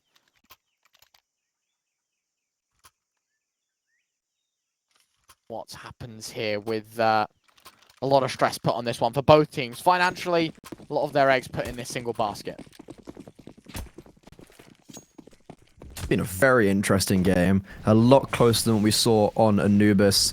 It's just continuously back and forth. That nade isn't going to quite land the mark as Hippo's a bit ahead of it, but oh no, it will do a bit of chip damage exercise. Not much utility at all for Monte. They've now got no mortars or nades, so when the execute does come in, if it does, there's not going to be much to stop them. Aggression, though, Warrow, that's a huge first pick to have. This is a massive swing round. This could give Monte a ninth. And SDY has been baited in perfectly. Oh, what a game so far. Sorry, what a round so far from Monte. Maka, Jocko, and Lucky in a 3 versus 5. The AWP's being spotted out. And we're a minute 10 on the clock now. And also, they might actually just try go straight towards the B bomb site. That's exactly what's going to happen. Execute comes in. The majority of the force is coming out of Cave. And SDY might just fall to the hands of the AWPer. Finds information, but he actually gets away with his life. Goes on now in the 5v3. Heat got a bomb plant. Problem is they're all cornered in B. Flash Jocko was thinking about going aggressive and... okay, no, he isn't. Warrow, he's going to find Maka. 2 versus 5. Monte in no position to give up a 7th. Boros finds 1. Lucky trades out. He's against 4 more. And while he does find a 2nd, Demka responds in kind. And it will be 8-6. Monte starting to become a pretty decent CT side. Considering they were 5-0 down as well, Freddie. I'll throw that one out. The little caveat at the end. Yeah, 5-0 down to 8-6. That is unfortunate. Heat, they will get a buy-in for the last round of the heart, but Maka won't have a signature weapon. Big shout out to our pars over at Hellcase as well. If you do want to find some skins, copy some of your pros potentially, you can head over to their website, banner down below. But please make sure if you are using the website, you are over 18 and you're using it responsibly. Using all them and using money that you can afford and in safe and fun environment. But what is not a fun and safe environment is middle right now for the T side. Warrow's just peeking through. It's his playground. He's got 2 so far, looking for some more, but it's the rest of the teams culminating in a Monte 9th. 5-0 to Heat, ends in 9-6 to Monte. Find out after the break to see if this goes to a 3rd map or if Monte progresses to the quarterfinals.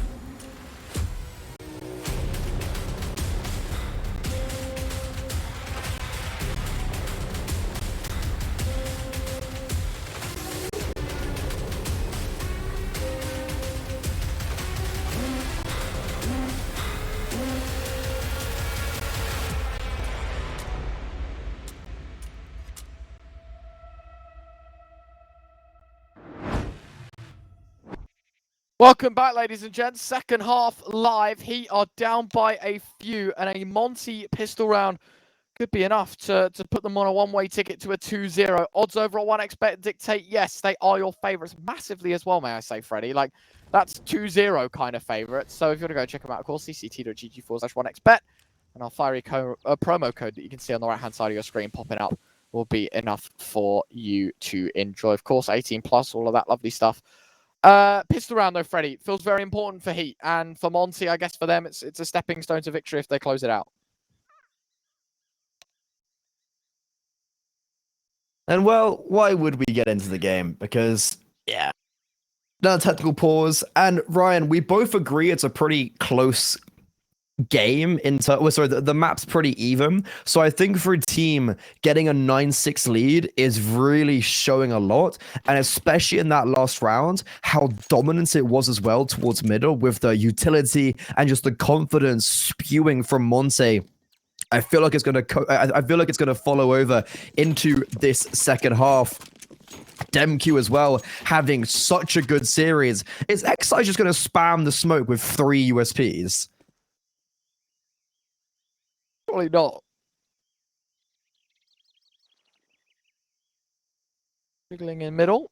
Unfortunately, I'm going to say information picked up upon, but it goes both ways now, making sure, okay, there's actually a couple towards middle, so a bit extra. Oh, yeah, so I'm thinking what he's doing is instead of reloading, he's just going to pick up another USP and then continue to spam through the smoke and then pick up another USP. I don't know. That would have been how I would have seen it, but other plans? I don't know anyway, Freddie. Monte playing things very slowly, but now with cave control, B play is imminent. This one's looking very, very ropey for a CT side defense. Yeah, it's going to be very difficult. Lucky up close and personal. His defense has been eliminated. Boros, is that him in the air? Yeah, leaping through the sky, still claims ahead. 3 versus 3, however, I feel like the defense have done quite well for themselves so far, but this is when it all comes down to it. They have no kill. They need to get the kills very quickly, and Krasnau using his enemy's dual bridges against them. Hippo in a 1 versus 3 does find the first. Maka on the flank is unable to get anything done, but he has put STY on 5 HP. But the headshot will just eliminate him with 1 bullet. Sadly enough, though, Krasnau the pole will force Monte onto a 10th, and Heet unable to find success. They have got 1 round in the past 11, Retro. Wow, that felt really weird to call you Retro. Let's say Freddy, man. What the hell? Sorry, that felt really weird. That did. I bet it did. That was weird. Sorry, Ryan. Yeah. Okay. I don't know how to feel, but... Well, I'm going to make it up for you. I'm going to make it up for you at LAN. All Do right. fold. Ooh. Ooh. Exciting. Speaking of, pistol round. Stage. Massive. Waro dead. Maka just saw... Whoa! Flying body! Did you see that? What? What? Sorry, Maka flew and then Maka flew. Bro, do we have a replay maybe? Maka went zoom. Bro, just hit the roof of the map. Do you remember when the I don't even know what the word is for it, but when like the ragdolls had that like 2 weeks of just being so broken and like they were just flying everywhere. Do you remember that? Yes. Oh like, man, that was so ragdoll much fun. That was like, it would confuse everyone. Like you'd get a kill and then you'd be like, you just move your aim being like, huh? And then get swung and then die.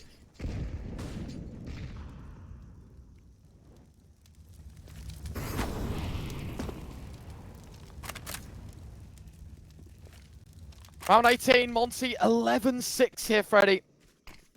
Starting off a bit sour. Exercise finding SDY, 4 versus 5 scenario. Not ideal. Double smoke in towards long, meaning Jocko, yeah, I was going to say, stuck between a rock and a hard place. He's very much prone to getting spammed, and he's trying to dish out some punishment himself. Demka is safe, planting the bomb. It's a weird one, especially with Warrior on the flank. I was looking to see him on a lurk. How would he deal with it? But the fact he gets so hard cleared by 2 in elbow has now forced Monte in a very hard position. Krasnau and Demq. Now just Krasnau. Wow, they can't get anything going. That's Heet finally breaking the curse. After 12 rounds, they find their second onto a 7th, and they do it flawlessly as well, Ryan. Flawless means that their economy is going to be a little bit more saturated. However, with the bomb going down, Monte will just about be able to get a full buyout going into round number 19. So the French are not out of the frying pan just yet.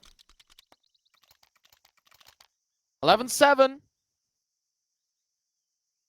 Heat, few rounds down.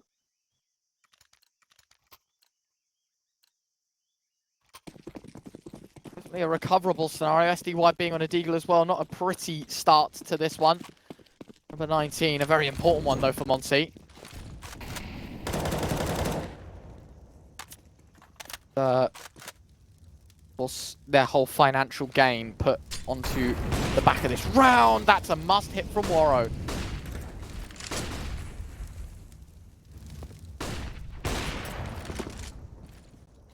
Look how the momentum has been just stinted towards ramp. The bomb has been dropped. The smoke is placed perfectly where if they get picked up, they're instantly going to see him. And my god, what a round from Heet. So unfortunate from Monte there. It felt like everything just went away from them. The momentum, as I said, just completely halted. They were all having a party at the bottom of ramp there.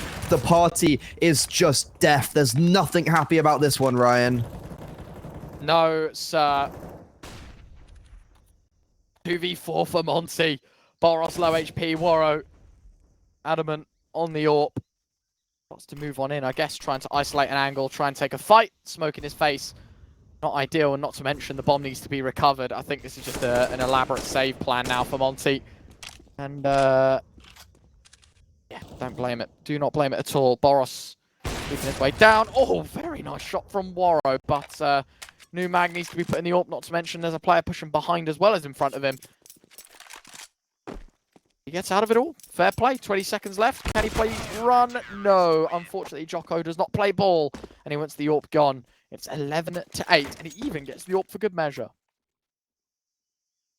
Okay. Monte and Eco. So that's Heat on a 9th. This is getting contestable. It's gonna be a 2-round game. After, for a second, it just seemed Monte gonna run away with this. It's gonna be a pretty easy map too. And the good thing for Heat right now is that they're on the comeback, but it's the finish line rather, or just the point of detonation is so much more visible than when you're chasing down, what was it? Double your scoreline +2, which was on Ancient, which was on Anubis. They were 6-14. They were chasing that down, and they still made it pretty contestable. Now, what they need to do just seems so much more viable.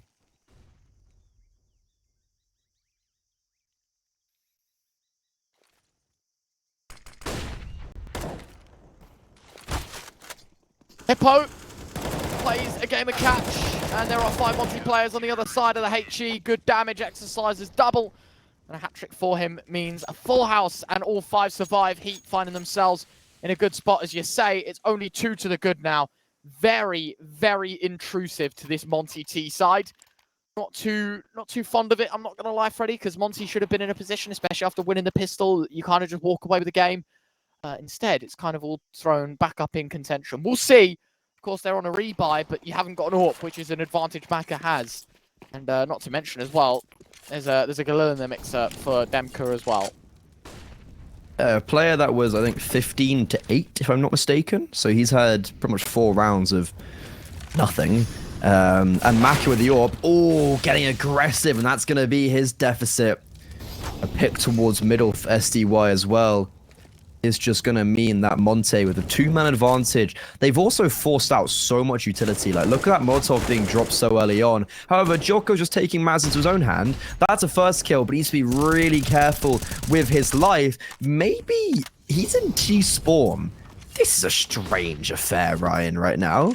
What is... But then look at Warrow. He's on seat. Have the roles reversed. Has come through the A-bomb site and has completely cleared out everything. Heat gamble stacked towards the B-bomb site. However, they were not under the impression that there could be a player like Warrow so deep in towards the A-bomb site. And with Kras now just sticking to his guns in cave, he will die, but I think Heat are going to have to save this. However, 3 players saving, 2 rifles, and a AWP. Worst things could happen.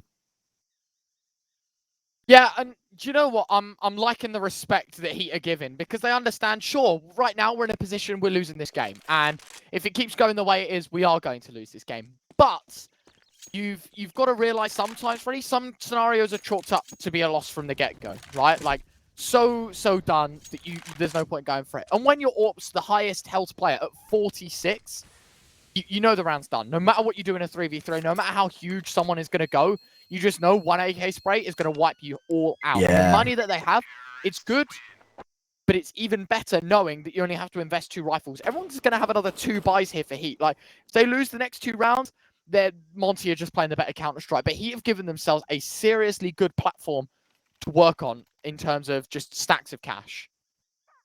I'm a big fan of saving and these unwinnable retakes. I feel like it's such a I don't know what, inexperience when it shows sometimes, or overconfidence when it's like, why would you go for that? It just makes no sense. And right now, I like what Heat are doing. Aggression towards middle. Maka, the aggression last round was actually kind of one of the main reasons why they lost. This time it's a little bit more reserved. There's a little bit more rein back, and he isn't just diving headfirst in cave. What he is going to do, though, is get the opening pick on SDY, and that's huge for Heat, taking away loads of ground from Monte. And seeing, let's see if Warrow, yet again, is he just going to try walk out A once again? Well, Demka gives it a go. Jocko will have him take him down. Boros next up to the chopping block. Warrow able to find a kill out towards A. Krasnell a second. Don't give him the 2v5, guys. The bomb is dropped in the smoke. Finally, Okay. Krasnell removed, and now they know the last man's the lurk. Unfortunate times. Mr. Warrow 2K on for a brilliant round, and if he does do it, fair play, but Heat should be on for 10 And this is just the collateral, the side effect from saving in the last and recognizing when a round is lost and when a round is won. They're going to walk away with 3 players. Yet again, an AK and an AWP included, unless Warrior does any more damage. The AWP of Maka misses. Just play passive, guys. Do not give up anything. And that's exactly what they do. Lucky will close it out. 12-10. Heat are back in this game, Freddy. Do not count them out just yet. Yeah, I'm really not a fan of Waro walking out the A bomb site at the same time as the execute. Surely you want to make your lurk work a little bit more. Let him do what he has to do. And he does get a pick. I mean, to be fair, he gets a pick because of the execute. So he's cutting down rotations. However, Monte with a man deficit cannot be affording to throw away one of their 4 players on the other side of the map. Throw away in the sense of he can't help with the execute. They're running up in a 3. It was a 3 versus 3 on that B bomb site, and he obviously just are going to win it out as they have the positions already set. So I'm not a fan of him lurking, especially when it's a 4 versus 5. And I think with the lurk, on a map like this is just so far away. He gets 1 kill and he just has, you have to have so much confidence in your team that they're going to be able to break through on that B bomb site, and they just don't.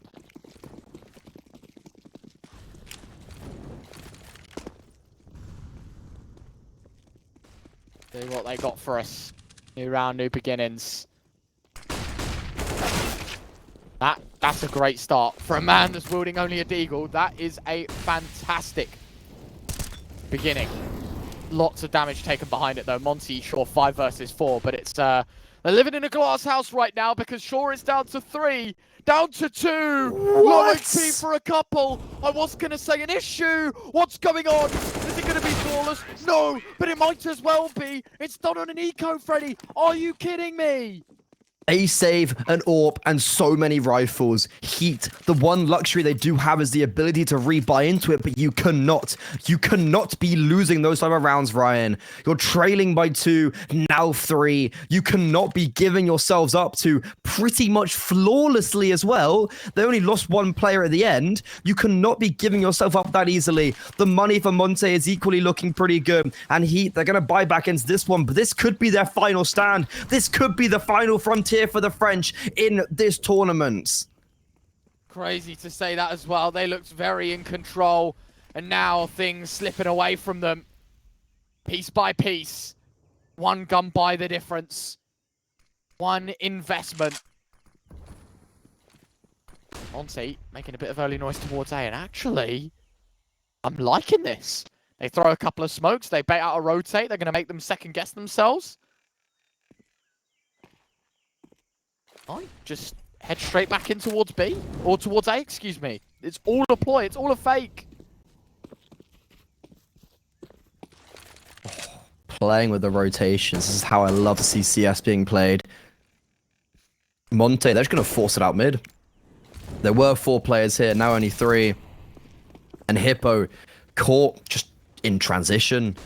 Very, very strange positioning from that. He gets mollied and just runs out with his knife. Maka as well, caught with no defense. A single flash forces him completely out the way. And Monte have just found 14 in literally the easiest way possible, Ryan. Like, you've just used it. In a way, you've just used a smoke candles, a Molotov towards Donut, and a flashbang in Donut, and you've got 2 kills and won the round. Safest way of playing CS as well for Monte. They fake a bit of A presence, they head towards middle, make a bit of noise, cut it all out, and then head back towards A. Textbook Counter-Strike being played by Monte in such a critical round. Heat with a triple save, as I said earlier on, don't let it deceive you. Scenarios like these are really scary. Bomb will detonate, but everyone survives. They are running out of chances here, aren't they? It is Heat down by 4. And if they lose a couple more, they are out of this event. Let's not forget that statement either.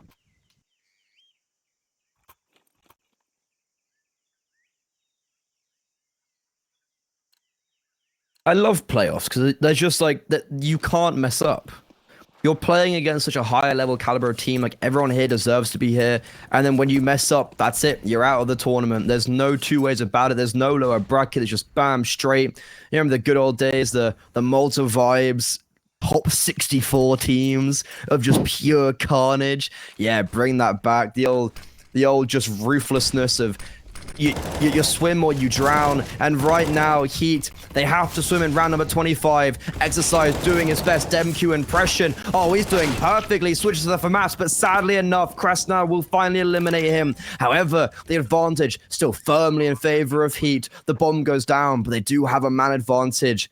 And Monte looking to go searching towards Temple. Krasnov and Warrior 2K could just put them on match point. Warrior, that's a very good start. 2 versus 2. Flashbang goes out, trying to block, trying to delay. The molly forces him into the open. Krasnov, oh, they're totally going to expect him to play from main. Smoke on top of the bomb. Neither player's on it. What? And Krasnov does not bite. He does pull the trigger for the first. Maka taps. He fires once through the smoke.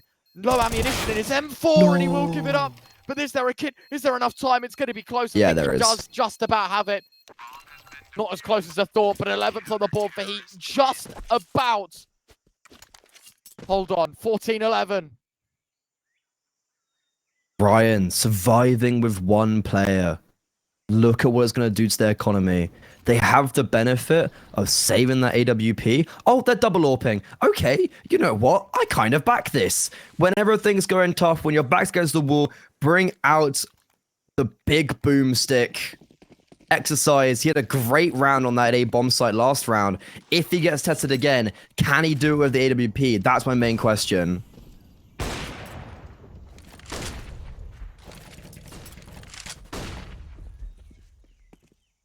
Round 26.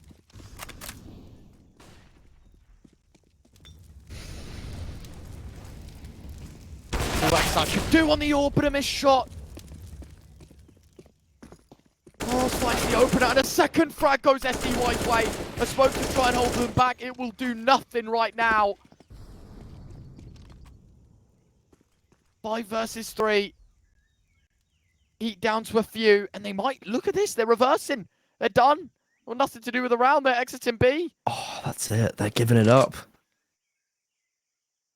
Such a weird back and forth game. And it all comes down to, what was it, round 24 when they lost against the P250s? Like 1D, 1P250. Boros picked up an AK, killed another. Yeah. Oh, man. Rough. They're going to be kicking themselves. Is it in a game, you don't remember what happens in the middle. You don't remember the good things. You only remember the end. And what's going to be imprinted into your mind is the end where you lost those easy rounds and when you had a 5-0 lead at the very beginning and then it went to 6-11, if I'm not mistaken. And then they finally started to bring it back, but it was just a little bit too little too late. They brought it within 2 rounds so many times, but now it's going to progress to 15. Heat, they've been here before. On Anubis, they were 15-10 down, and they weren't able to get anything going as soon as they lost. Well, as soon as Monte got 15, rather. And they're going to save. So I was talking about how bad the economy is. The fact that they lose and keep one alive. Oh, no, they can't even save. Honestly, that 1 kill is enough. That 1 kill is enough. They're not going to be able to have a full buy here. They wouldn't anyways, but it's going to be even worse now. Can they get any more? SDY has the only flashbang, but it's too far away to try and help. A smoke down should be enough to try and withstand them. Lucky goes for the no-scope and it connects. And to be honest, for Monte, I don't think you should be able to go for this, just because there's no way. DemQ. Oh, Joko counts as lucky stars. Okay, they saved 2, Ryan. Is that good enough? I don't think so. I think 3 was at a minimum they had to save. I don't know what people call it, but I call it the 3-2, right? If you save 3 players, you only have to drop 2 guns. But yeah, that's how I see it. If you lose 3 players, you have to drop 3 guns, right? You only save 2 of them. So you invest more than you save, meaning your money's always going to go down. And as you were talking about the Heat economy, not in a good place already, the fact that they have to drop more than they save means someone has to take the disadvantage. And I say someone, it's Hippo and Lucky that both take deductions. A Deagle and an MP9 between them both to try and stop Monte from closing this game 2-0. Ideal is a word I would never use for this context. This is looking rough. They have to have a superstar like Maka step up in towards middle in no man's land right now. Will trade his teammate and will just about to get away. 16 HP does get legged by Hippo with the deagle. That's exactly what we had to see from him. The man advantage in favor of Heet. Maka going picking. Maka, fires a shot onto Woro. SDY left alone in a 1 versus 4. Heet keep on going. They will never bow out. And Monte needs to go back to the drawing board because Heet, they are still in this one, Ryan, and they are still going to contest for overtime.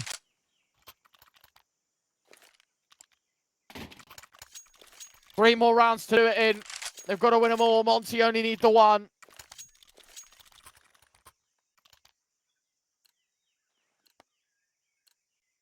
Round 28. A big one. Monte's money could be dropping to 0. Could be hitting rock bottom at 15-13. That's a good start for Woro. Opening kill goes their way. Exercise trades out.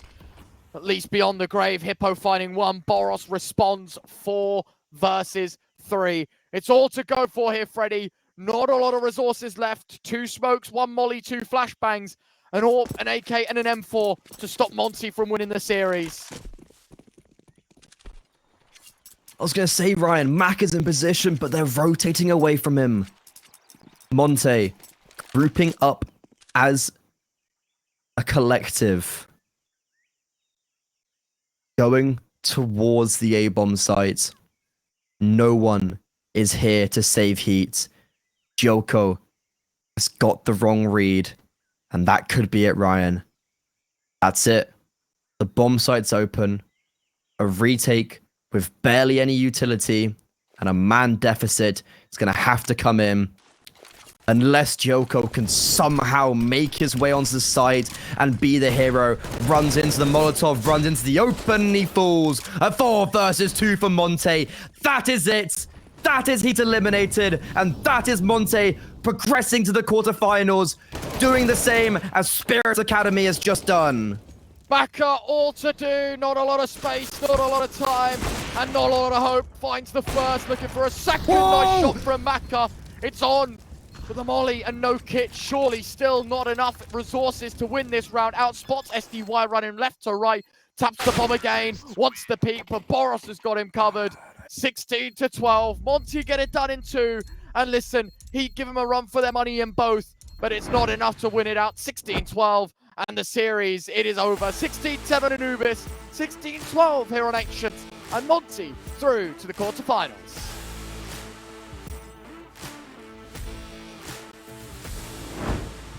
Decent game, man. Decent game of Counter-Strike. I was going to say, I think you said it perfectly. Heet gave him a run for their money. They definitely did well. They definitely proved themselves. However, it just simply wasn't enough. Very reminiscent of what we saw this morning, to be honest. It feels like both games have been a run for their money. But in the end, it has simply been 2-0s. Godsend, they tried their best. They brought it to ULF 30, round 29, but Spirit Academy still took them out. And then similar there as well, they went to double digits every single time, but in both games, Ryan, Monte were always in the lead. Maybe at the start on that second map, after those first 5 rounds, I was like, oh, Heet? Are we gonna see something? But no, that wasn't the case. It goes 2-0, and Monte will progress through to the quarterfinals. A team we were saying on paper has loads of firepower and loads of experience in their own right, has proved it today up against a very weak French side, a shell of what they used to be. Disappointing for Heet today, but I think they know that, well, realistically, they were, from the get-go, the team that was lesser likely to win. So the fact that they walk away with this experience is good. Yeah, a lot to learn from, of course, but our second BO3 concludes in about an hour's time. We got 500 endpoint up next. New faces, fresh games, fresh Counter-Strike for you. That's the stuff for today, Freddie. Thanks for joining me, man. And we'll see you all back in 45, 50 minutes for the third game of today.